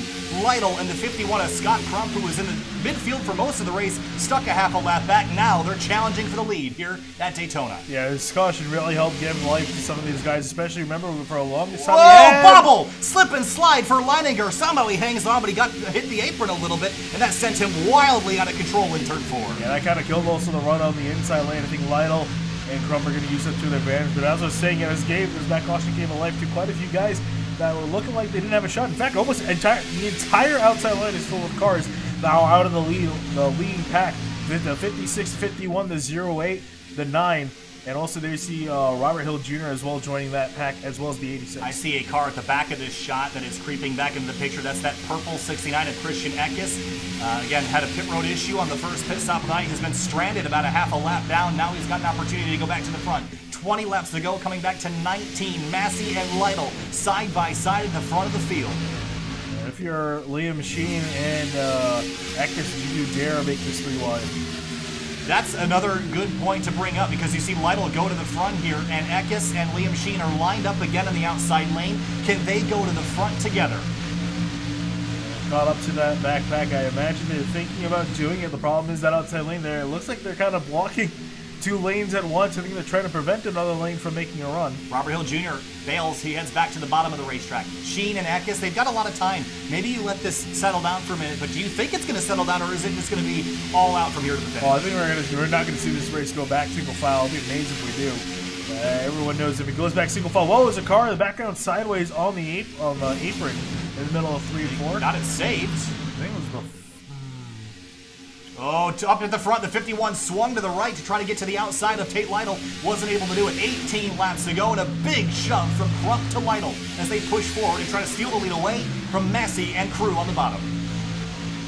I haven't really been able to see anyone challenge those guys, the Robbins Racing Motorsports drivers on that inside lane. 1, 2, whoa! Oh, that's on Massey get a little bit sideways. Everything is amplified here in the closing moments of the race. Every little slip and slide could be a disastrous end for everybody in the field. Lytle noses ahead. He's almost clear of the 48, but not quite. The 12, a bit loose on entry. The 08 and 51, they get together on corner entry as well. Yeah. And every little bump, you're feeling in the wheel, and you're just desperately clinging to that wheel with everything you got so that you don't wipe out. Yeah, you definitely don't want to push on the corners. I think that's probably the worst place to push these cars. If anything, you want to do it on the straights. We see Tate Lytle dive on down in front of the 48. Surprising move from him, because here comes 51 with the charge. Yeah, Crump is lined up with the 08 car of Will Cannon. They've got Josh Adams in the 95 lined up there as well. And you see the 5 and 69 slowly but surely making their way through the field. They're up to 12th and 14th. Yeah, they're going to become with the run now. I'm curious with the 48, they're going to try to potentially ditch Lytle here. The 48, the 12, and the 42 maybe move to the outside middle. Yeah, they're going to get trapped behind the 56 and underneath the 51 and 08. We're coming back to 16 laps to go now. Yeah, because that inside lane, there's really nowhere to go. You can try to open up a lane in the middle, but that's a really iffy move to try to pull off. Almost 200 miles an hour, inches apart. Any moment could be the end for all these drivers in this front pack.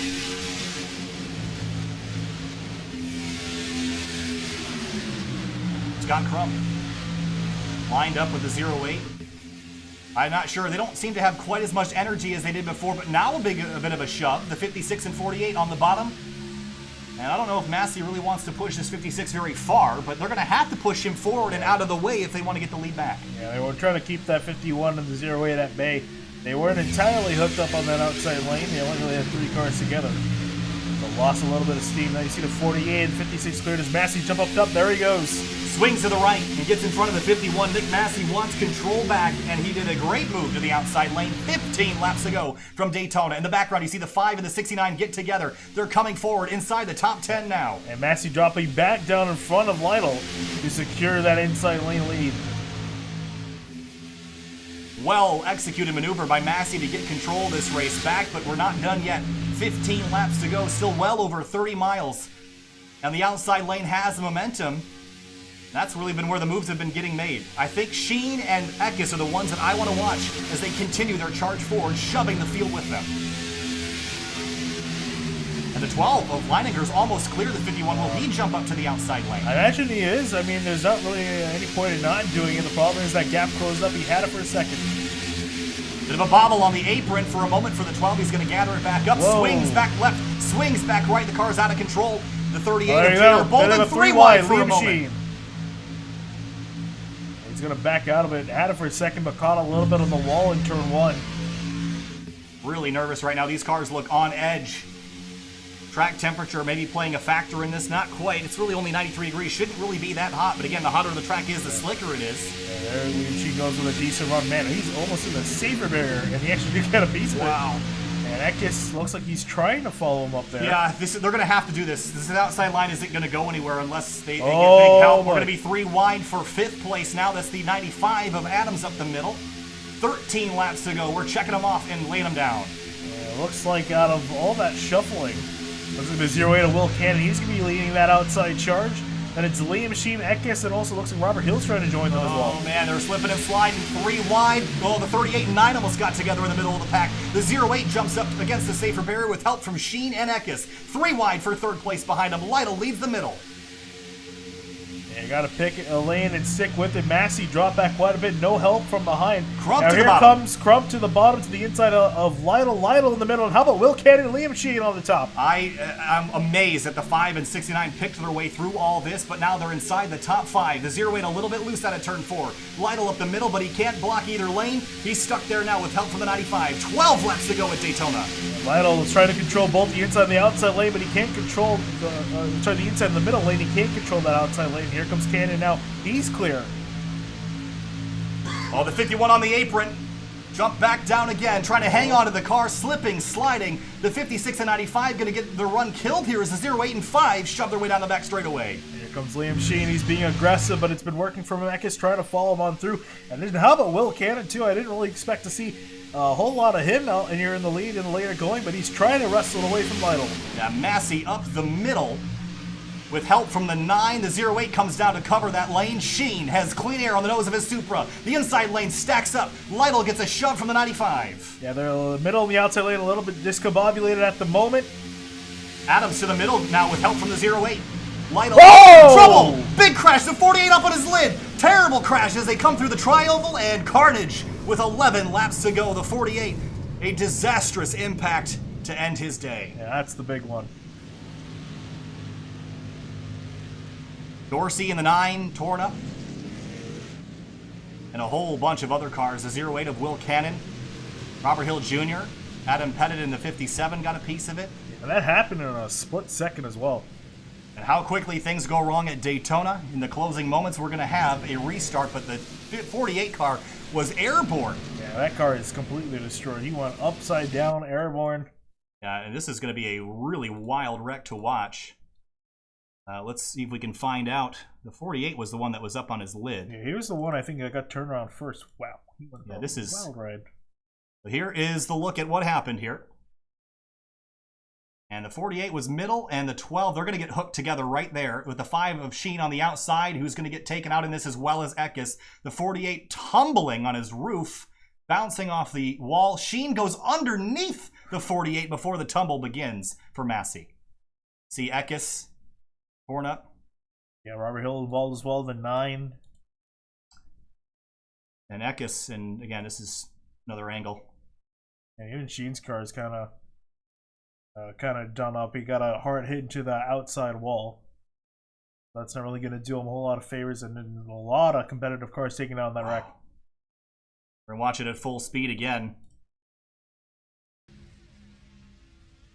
And here's where it all went wrong.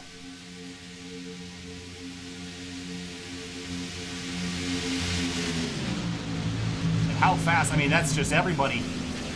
And also, the 2 car of Kyle Lowry did a absolutely spectacular job of getting slowed down. Let's ride on board with the 2 car as he comes into this.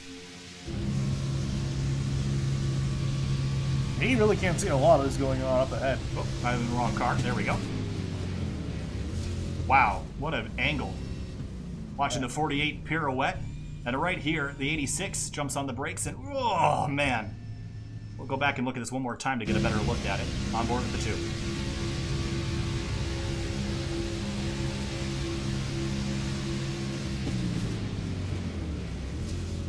2. Ooh, can we ride on board with the 42 car? We can ride on board with whoever you'd like to ride on board with. Brandon Key. He got a pretty interesting view of this, to say the least.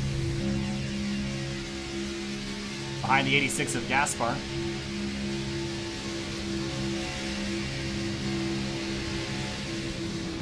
Whoa. And watching the cars tumble in the mirror. The 84 almost got through it. And we'll ride on board one more time with Liam Sheen in the number 5. Here's what he saw.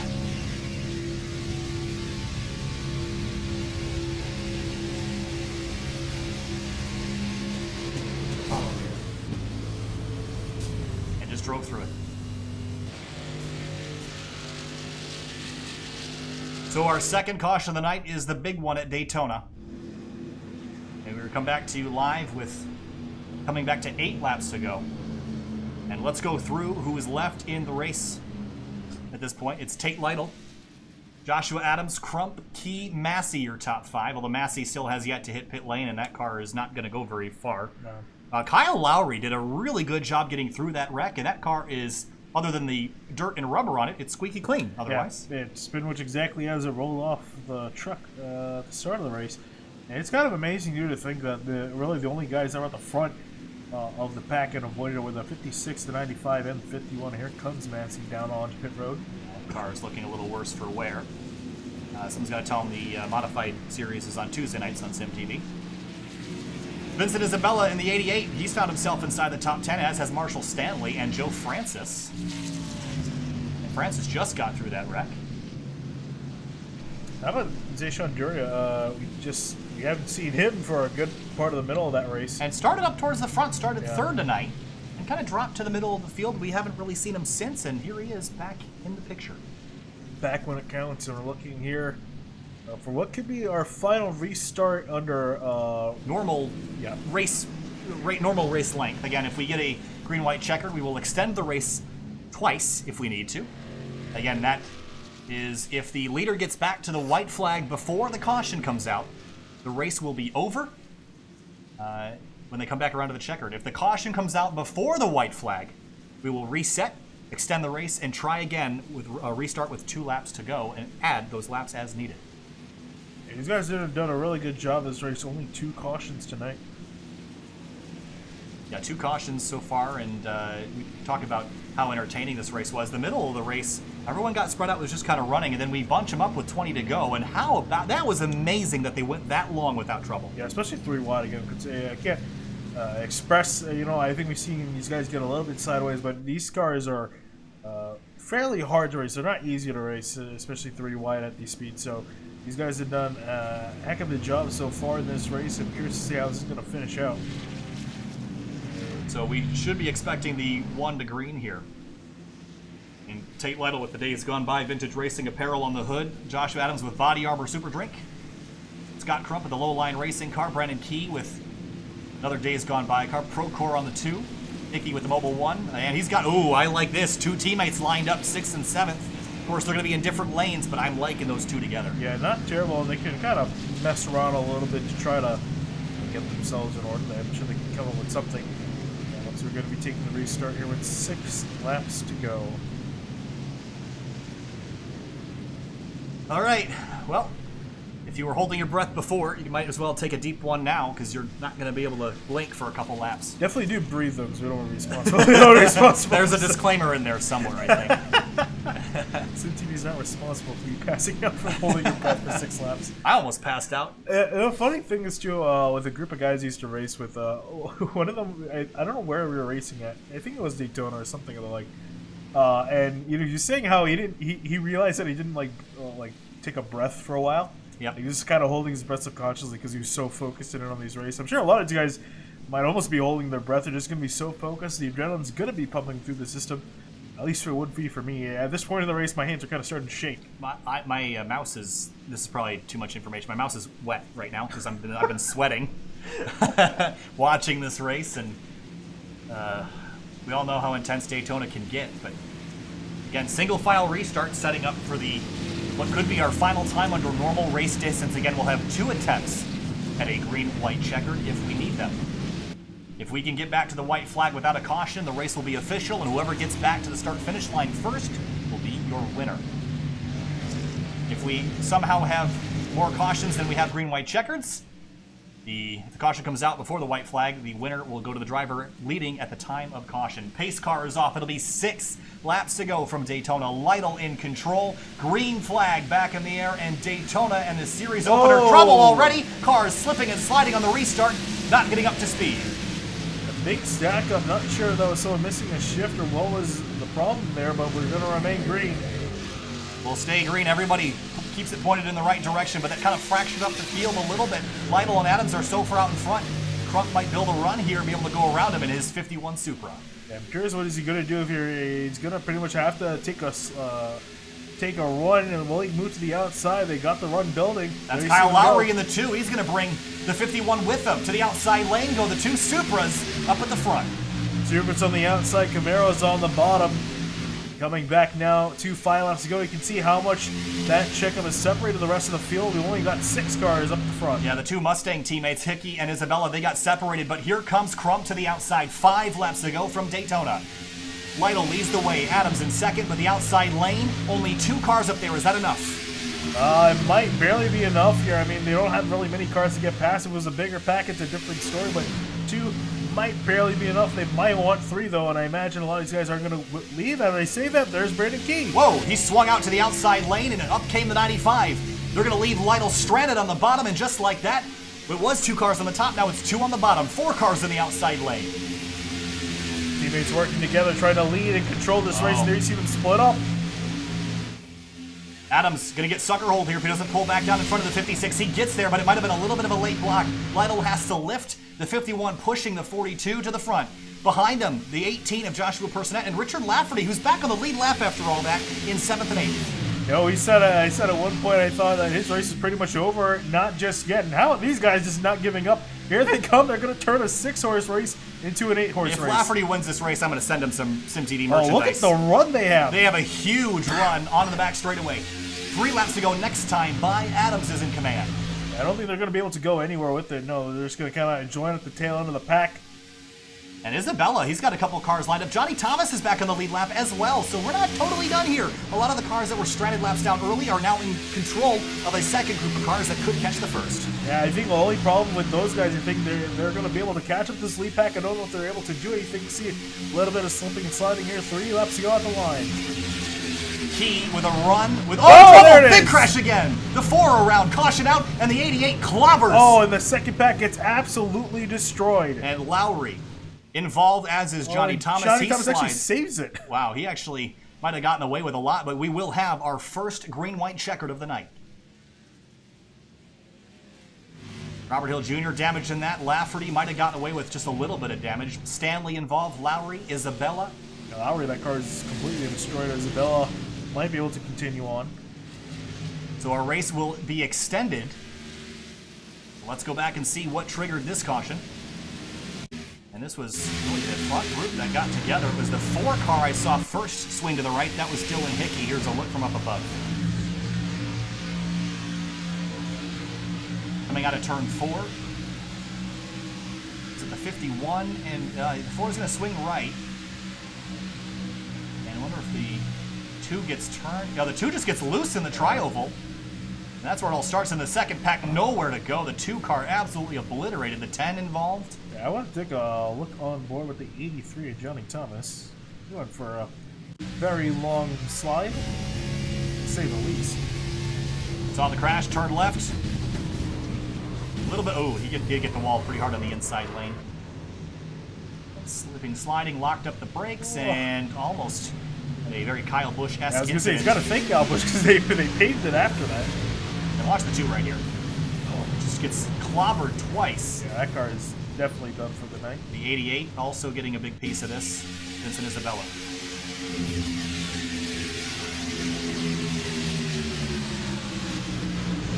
Everyone in this pack involved. And Johnny Thomas. Oh, actually. Did a real, wow, the 88. Robert Hill kind of made it through there. Well, I wanted to take a look in slow motion here as we watch what Johnny Thomas does here. We're going to see him come into this shot. We're going to look from up above. The 83, he's going to turn, this is the orange and white car. He sees the crash happening, and right here, he's going to make a hard left, right there, left down across the racetrack, and that left, when he did it, that was what made him mostly miss that crash. It could have been a whole lot worse. He did catch the inside wall pretty hard there with the left front, so there probably is some damage, but pretty well done, all things considered. Yeah, and Robert Hill is able to make it through there relatively okay. Got some minor damage to the nose of his car. Yeah, let's ride on board with Robert Hill if we can find it. There he is. Yeah, a little bit of damage on the front, but again, should be able to continue. So he's pretty much the only car other than really Johnny Thomas to make it out of there without a whole lot of damage. So, our race has been extended now by 2 laps. They'll probably be extended another 1 or 2 here as we finish up the caution, but a pretty wild race. Yeah, running out of cars as well. Or competitive cars, I should say at least. Yeah, we've got about 9 that don't have significant damage. I also want to bring your attention to the 8th place car, Liam Sheen. I don't think that car will win the race. Well, no, but if it runs top 15, I think that's still a win for the 5 car after the night that he had with how good he was and the tragic crash that took him out. This could be still a decent run for him. Yeah.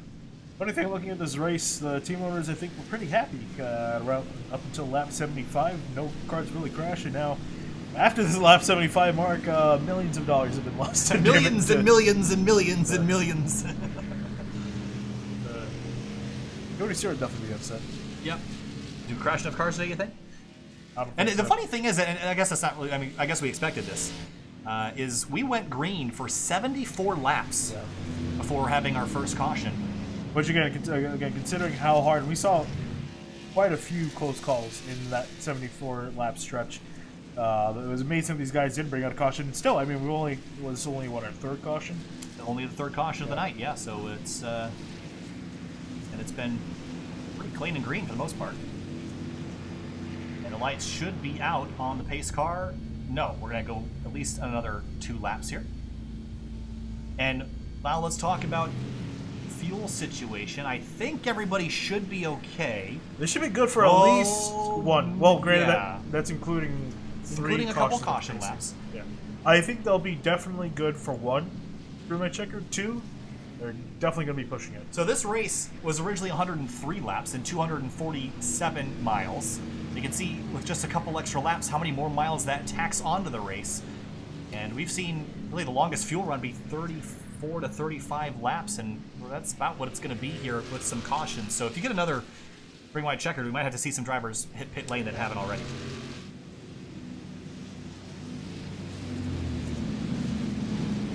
Keep coming back. Finish first. Best first finish.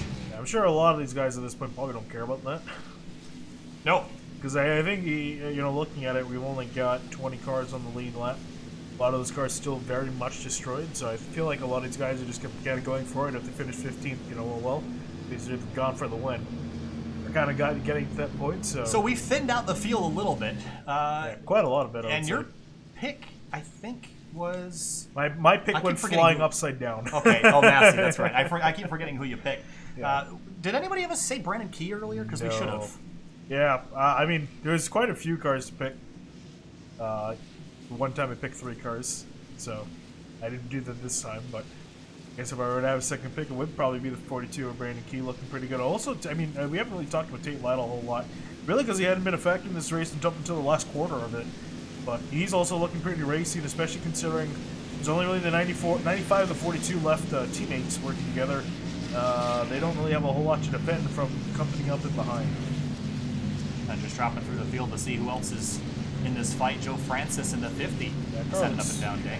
That car looks pretty good, all things considered, as well. Armhill Jr. in the Spark VR number 84 after getting involved in the crash, but again, it could have been worse. Brian Dorsey in the 9. Running in 11th place right now. Adam Pettit, we haven't talked about him a lot either. But the highest he's been is, well, it will be 12th when he comes back around to the start-finish line. Johnny Thomas is still in this. Damian Leininger. Car is not great looking, but I've seen worse win races here at Daytona. He definitely cannot have someone push him, because that car is really pointed in the end. That's just asking for someone to just turn him around. You're going to need some help. I don't think you can do this on your own. Maybe if we have another restart like we had last time where some cars get scattered, you might be able to make a run for it, but you might need to grab a friend. Yeah, well, definitely see how this is going to play out here. What could be the final restart of this race.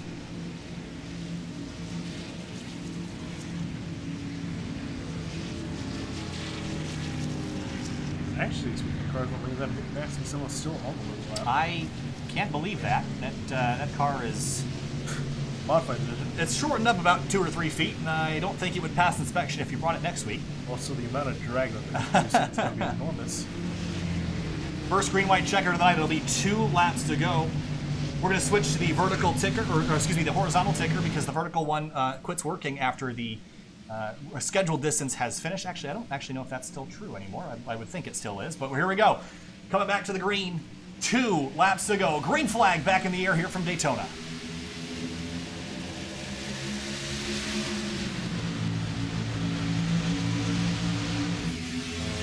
These guys got a little bit too good of a start. 95 and the 42 breaking away from the rest of the pack. That's just going to allow Tate Lytle to get a massive run here. And he's got help from Scott Crump in the 51. And here comes Joshua Personette in the 18. Maybe he can be a factor in this. Marshall Stanley's here as well. Certainly not over yet. Next time by will be white flag. It'll be 2.5 miles. Key drives to driver's right. Swings left. Here comes Lytle up the inside. Big block from the 95. And Lytle lost all the momentum he was building up there, although now the 42 is a non-factor. And Joshua Adams is by himself. It's a 5-horse race at the front coming off turn 4. Don't think the 42's out of this yet. It's a long way back around in the start-finish line. 2.5 miles. Lytle to driver's right. The 95 tries to block. He can't get there. Crump going to push the 56. Caution! Oh. Caution, and we will have a second green-white checkered. And this time, towards the tail of the field, it's Sean Dice around in the 87. And now the fuel situation becomes dire for some of these drivers. So it's just like we're on a full lap as well. We were so close. It's actually really higher up the road. This is the 57 involved, the 46 of Kyle Hanshaw. Here's a look. It's the 83 potentially. Oh, the 83 or the 57 and 8 get together, and that's really what caused it.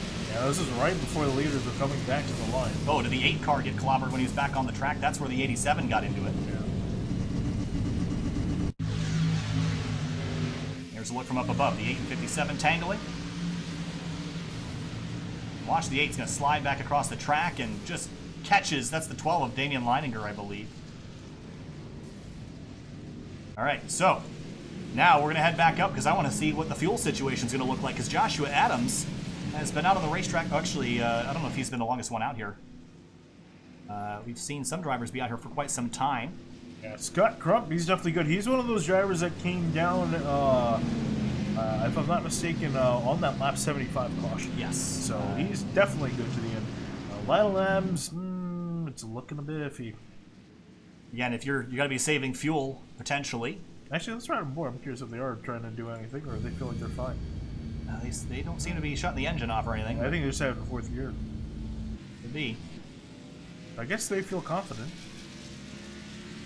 and how much they got left in that tank. So we're going to be well over, by the time this gets finished, 10% over the scheduled distance of this race. That's how quickly these laps add on. We've already added 7 to our total and increased the mileage by almost 20 miles. We saw also flying past the camera, that is, I believe, 46 of Kyle Hansha. He's going to get one of his laps back. Also remind you in under this caution that if you have not yet hit the subscribe button and join SYM TV to watch more than just the pristineauction.com series, make sure you hit that red subscribe button and join us. We stream 4 to 7 days a week depending on the week. Got lots of really exciting stuff coming up on the schedule this year, including the return of the Spec MX-5 Sim Racing Challenge, where we're going to grant a driver an opportunity to drive a real race car in a season-long effort with Winding Road Magazine, Mazda, and more. Got oval leagues, road leagues, and everything in between. You can find out our schedule, frequently asked questions, merchandise store, and more on SymTVBroadcasting.com. Links are in the description to not only us, but also to our glorious sponsors who have helped us up today. And we'll do a quick read-through of the sponsors that have joined us for this race. And it's a long list. Black Flags Matter has come on board. FanDuel Mazda, Hot Lap Podcast, NZXT, Days Gone By, AME Corporation, Butt Kicker, Colonial Metal Products, Ohio Intra Express, Protect, and of course Belly Up Sports. So thank you to all those sponsors for joining us this evening for our first round of the season for the ERSCA PristineAuction.com series. And again, next week it won't be Finian and I up here in the booth. It'll be Corey Silva and crew right here on the same channel, same graphics, same everything, just a different crew in the booth as we take over the 3-wide racing league for the majority of the ERSCA season. But we will be back for the 3rd round. We'll also be back for the, actually, thank you for pulling it up. We'll be back for Phoenix on the 9th, also on the 11th of May for the All-Star race, and for the final 5 races, the entirety of the Chase, Texas, Richmond, Dega, Martinsville, and Atlanta. We'll be back with you to close out the season.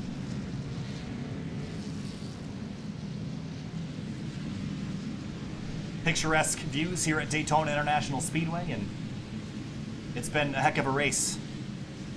Yeah, it really has been. These guys put on a phenomenal show tonight.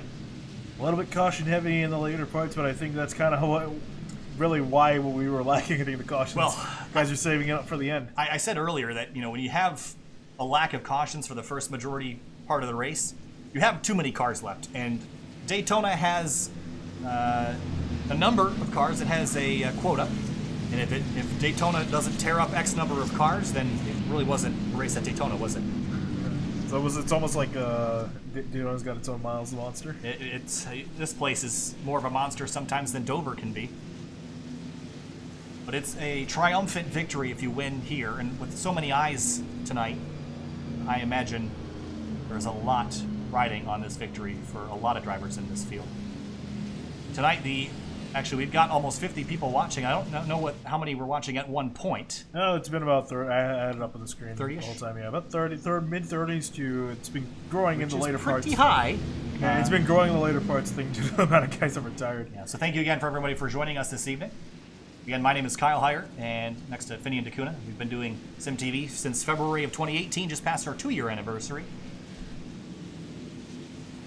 And still hoping for many years to come with iRacing broadcasting. And also, well, we've got, I think, at least one more pace lap here. We'll remind you that we also do some real-world commentary thanks to the Grid Life people. Grid Life is a traveling music and motorsports festival that visits racetracks all over the Midwest and all over the country. And last year we were invited to go out and commentate the brand new racing series Grid Life Touring Cup, which is essentially what's the word I'm looking for? A club-level racing series with a very open time attack style rule set, with power to weight being the main modifier. And we see cars racing it like Honda Civics, Corvettes, Honda Odyssey minivans, S2000s, and more. Yeah, you can literally take, as long as the wife agrees with it, you can take your car out, make it meet the power to weight requirement, put a roll cage in all the safety features, and be pretty much ready to race. Yeah. Very low on the requirements for it. It's a really great series, and a lot of guys just bring all their builds, a lot of Miatas, S2000s, and the like. Yeah. Some really cool cars in there as well as 1974 Volvo 144. There's also going to be a 76 BMW 2002 this year. So there's some really cool builds in that series. If you're interested, you can head over to grid.life, or you can head over to Grid Life's YouTube channel to see what Grid Life Touring Cup looks like. They just had their first round of the season at Circuit of the Americas 2 weeks ago. And Again, we're very thankful for them for giving us the opportunity to branch out into some real-world commentary, and we'll be back this year. The next round will be April 18th and 19th at NCM Motorsports Park. Okay, getting ready here for the final attempt at a green-white checker. If the yellow comes out before they get the white, the race is going to be over. If they get the white flag over, doing it old school style, just like the single file restart, we're going to race it back to the line. Pace car is going to peel off. 5 miles stands between Josh Adams and a checkered flag at Daytona. Green flag back in the air. We're going to finish it out this time. 2 laps to go.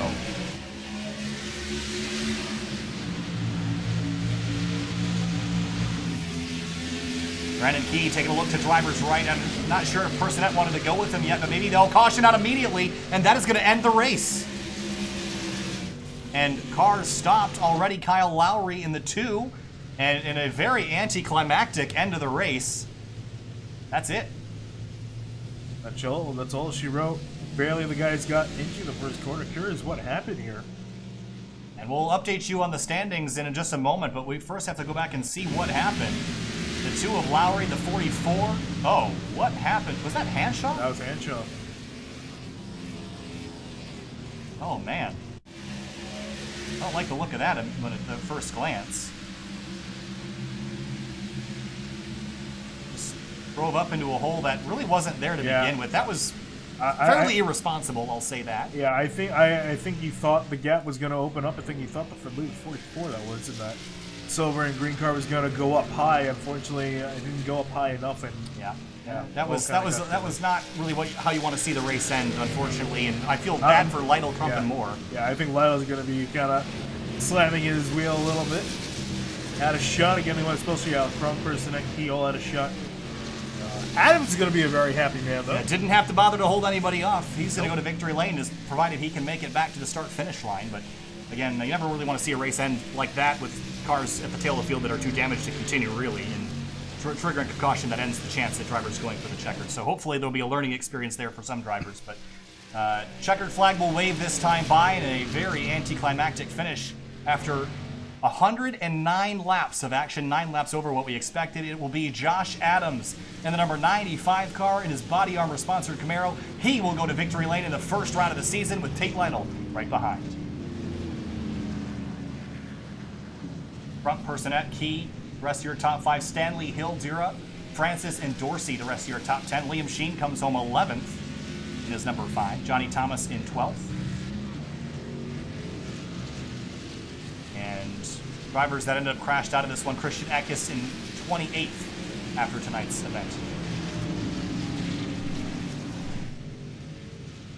Congratulations going out to Josh Adams. And tonight he led 14 laps. And the most important ones were right at the end of the race under caution here at Daytona. So that's really all the laps you need to lead. See everyone giving the congratulatory bumps to the 95. While we're waiting for him to cycle back around, here's a look at your race results.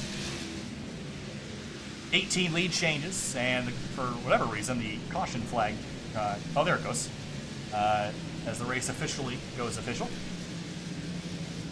5 cautions for a total of 17 caution laps, and the rest of the results will scroll on through here. It just showed the drivers that actually finished the race.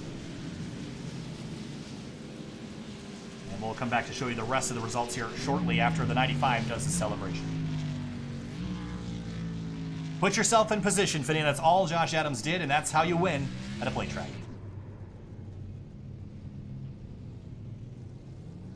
Turn back up and finishing order scrolling across the top of the screen. A checkered flag for the 95. Tate Lytle led a bunch of laps towards the end, but not the one that was most important. And held back by the glow of amber caution lights.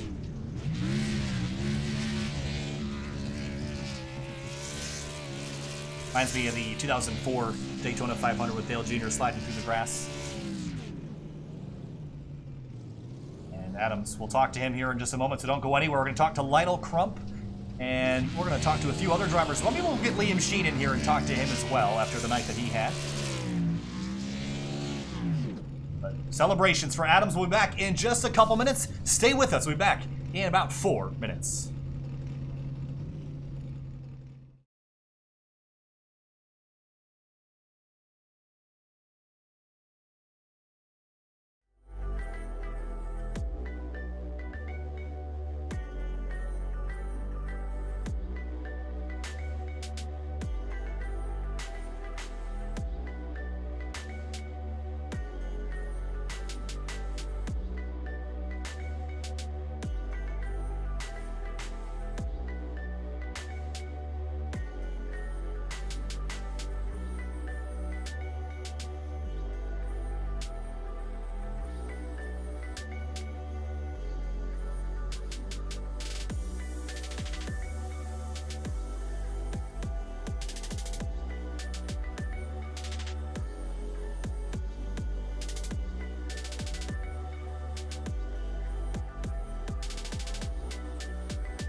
Welcome back live to SYM TV and the ERSCA Pristine Auction.com series. We're here now with our 11th place finisher, Liam Sheen, in the number 5 Toyota Supra. Liam, tonight, you went out front, led a couple laps. You were working with Christian Eckes, got separated under the pit stop sequence, worked your way back up to the front, and with about 10 laps to go, got involved in a collision, but you still rebounded for 11th place. Talk to us about your night and how aggressive you needed to be to keep yourself up front.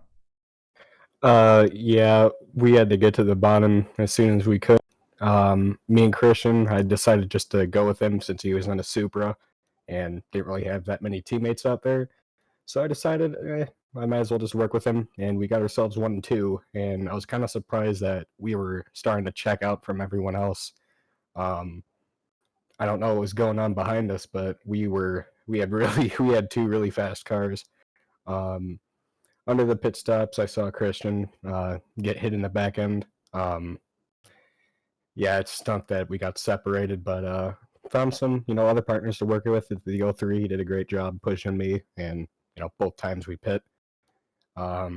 Wish we could have got to the lead there on the second stop, but I had to be really aggressive to get to the inside. After the first stop, forgot his name, Brandon.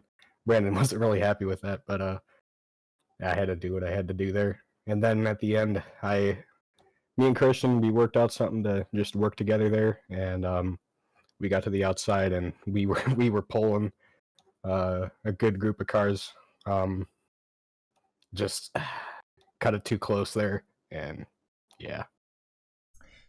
Liam, it was a phenomenal effort. You got a lot of people watching you tonight. Belly Up Sports, one of the groups that was saying that you need some sponsorship on that car, and I think you might have something coming your way. So nice run tonight. It was really cool to see you working together with Eckes, and good luck in the future rounds.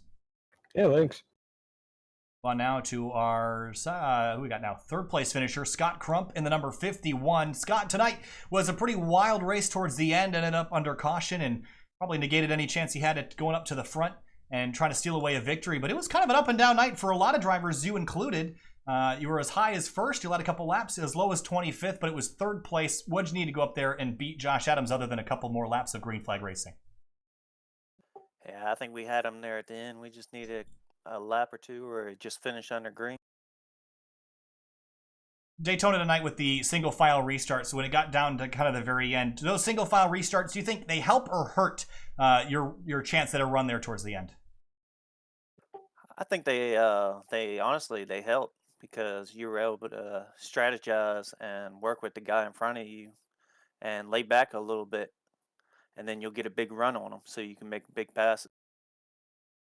Of course, we look forward to the next couple rounds. As we head away from the super speedways, where are we going next week, Finney? We got Richmond home up. track. Yep. Oh, home track for you next week. So a short track, how do you think that's going to be different? Do you expect to still run top 5, top 10 there? And what's your outlook for next week? I think you'll see that 51 up there. It's one of my favorite tracks on this game. All right, Scott Crump, 17th to 3rd tonight. Scott, nice job. We'll see you next week. All right, thank you. Absolutely. On someone's ass. We're going to move next up to Tate Lytle in the 56. Tate, tonight, a really, really solid run. You led some laps, and you led 13 laps, but it was the final caution that ended up triggering the end of the race, just shy of getting by Josh Adams. Walk us through that final restart. The final restart was good. We were going to, I don't really know what I was going to do. If the 51 was going to go high, I was going to try and be the first car on the outside, but otherwise, I was just going to push Josh for a little bit until we could get everyone jumbled up behind us. But I don't know what they were doing back there. Pretty sad that we got people back there in 20th that wreck on the restart and ruin it for everyone else. But that 3 wide was really fun. I was trying to work both the bottom and the middle, so it was a pretty good race. Of course, next week we head to Richmond, a short track, and we talk about Tate Lytle. It seems like Tate's pretty good at short tracks. What's your thought on that, and are you excited for next week? Yeah, I think you'll see a lot of the same guys up front, honestly. Me, Josh. I think Scott's pretty good, too. I'm sure you'll see Christian up there. Really not sure how he is in iRacing, but he can't be that bad. So you'll probably see a lot of the same 4 or 5. We'll probably see the same 6th through 10th guys that you saw tonight. Maybe you will. I really don't even know who was there, but it seemed like, top 5, me, Josh, Scott, Brandon, kind of probably see a lot of us up there. Tate, nice run tonight. Unfortunately, you didn't get a chance to run for the win, but second place is still pretty darn good. We'll see you next week at Richmond. Thanks, Tate. Thanks, guys. Now, finally, with winner Josh Adams in the number 95. Josh, the end of the race, of course, ended a little bit anticlimactically, but you got to be pretty happy. And were you pumping air fist pumping at the end there when the caution came out, or were you hoping that you could race it out the old-fashioned way? Oh, I was definitely fist pumping. You always want to finish it the old-fashioned way and just race for it, but I'll take that easy one any day and come out of here with the the first win in ERSCA. I think that's a big deal, and it was a fun race. The runs got pretty wild there towards the end. We saw 2 and 3 wide until that big wreck with about 10 to 12 laps to go. When you're 3 wide like that and you haven't had a caution for so long, is that one of those things where you look in the mirror, you look out the windshield, and you're expecting a crash, or you're just hoping and praying that everything goes well and that you can make your way back to the front? Yeah, it's just like the guys in real life. I jumped into the middle one of those times under the 08, and I think that started, I don't know about what lap that was, but that started like where all the business picked up, and I was there in the sucker hole for a little while, just hoping that everybody would maintain their lines and not make any big messes happen. And I got lucky that the big mess happened, I think, like right behind me, so I was able to get out of it. Pretty lucky. The rest of the season is a pretty diverse schedule, but we're done with plate racing for a little while. We head to Richmond next week. Can you go 2 for 2 there, or are you a bit concerned about the chances next week? I definitely love Richmond. I'd say I'm pretty good there. It's a little bit early to call shots, but I think we'll have a... Josh, congratulations. A really solid win here tonight. 14 laps led and a checkered flag at Daytona. Josh, we'll see you next week in Richmond. Yeah. And if I could, just a second here, thank all my teammates, Brandon, Nick, Damian. We had Chris spotting for us. He made some good calls. We all made really good pit stops as a team. We worked really well as a team. So thanks to all them guys, and Johnny for the league, you guys for the broadcast. Like I said, happy to get the first one. So looking forward to the rest. Absolutely, Josh. Have a great night. We'll talk to you later. Thank you. And with that concludes the interviews for tonight. We'll let the results scroll through one more time here, Finian. But all in all, we had a really, really solid race. Disappointing end, obviously, but there'll be a lot of discussion and open dialogue about how to prevent that sort of thing from happening again. But Josh Adams, well earned, put himself in the right place at the right time. Yeah, and I think definitely you can see, too, looking congratulatory bumps, I think a lot of people felt that he definitely earned to get a spot in victory lane tonight. But yeah, just the ending of the race aside, again, these guys did a hell of a job. The entire first 3 quarters of the race entirely under green flag conditions. A lot of close calls, but guys just giving each other a lot of room. Obviously, towards the end, that's going to kind of run out as people are going to be less patient with each other trying to go for the win, and that's all Robin in racing. And definitely looking forward to seeing how well these guys do at Richmond next week. Yeah, we'll be back at Phoenix in 2 weeks, or actually, it might be 3 weeks, 2 or 3 weeks. I believe it's 2. 2 weeks. 2 weeks we'll be at Phoenix. Next week, it'll be Corey Silva right here on SYM TV, bringing you all the action from Richmond Raceway. Thank you so much for watching, and make sure you hit the subscribe button. Make sure you visit all the sponsor links in the video description before you click off for this evening. And thank you to Belly Up Sports for sponsoring the race from Daytona here tonight. We'll see you in 2 weeks. Corey Silva will see you next week. Have a great night.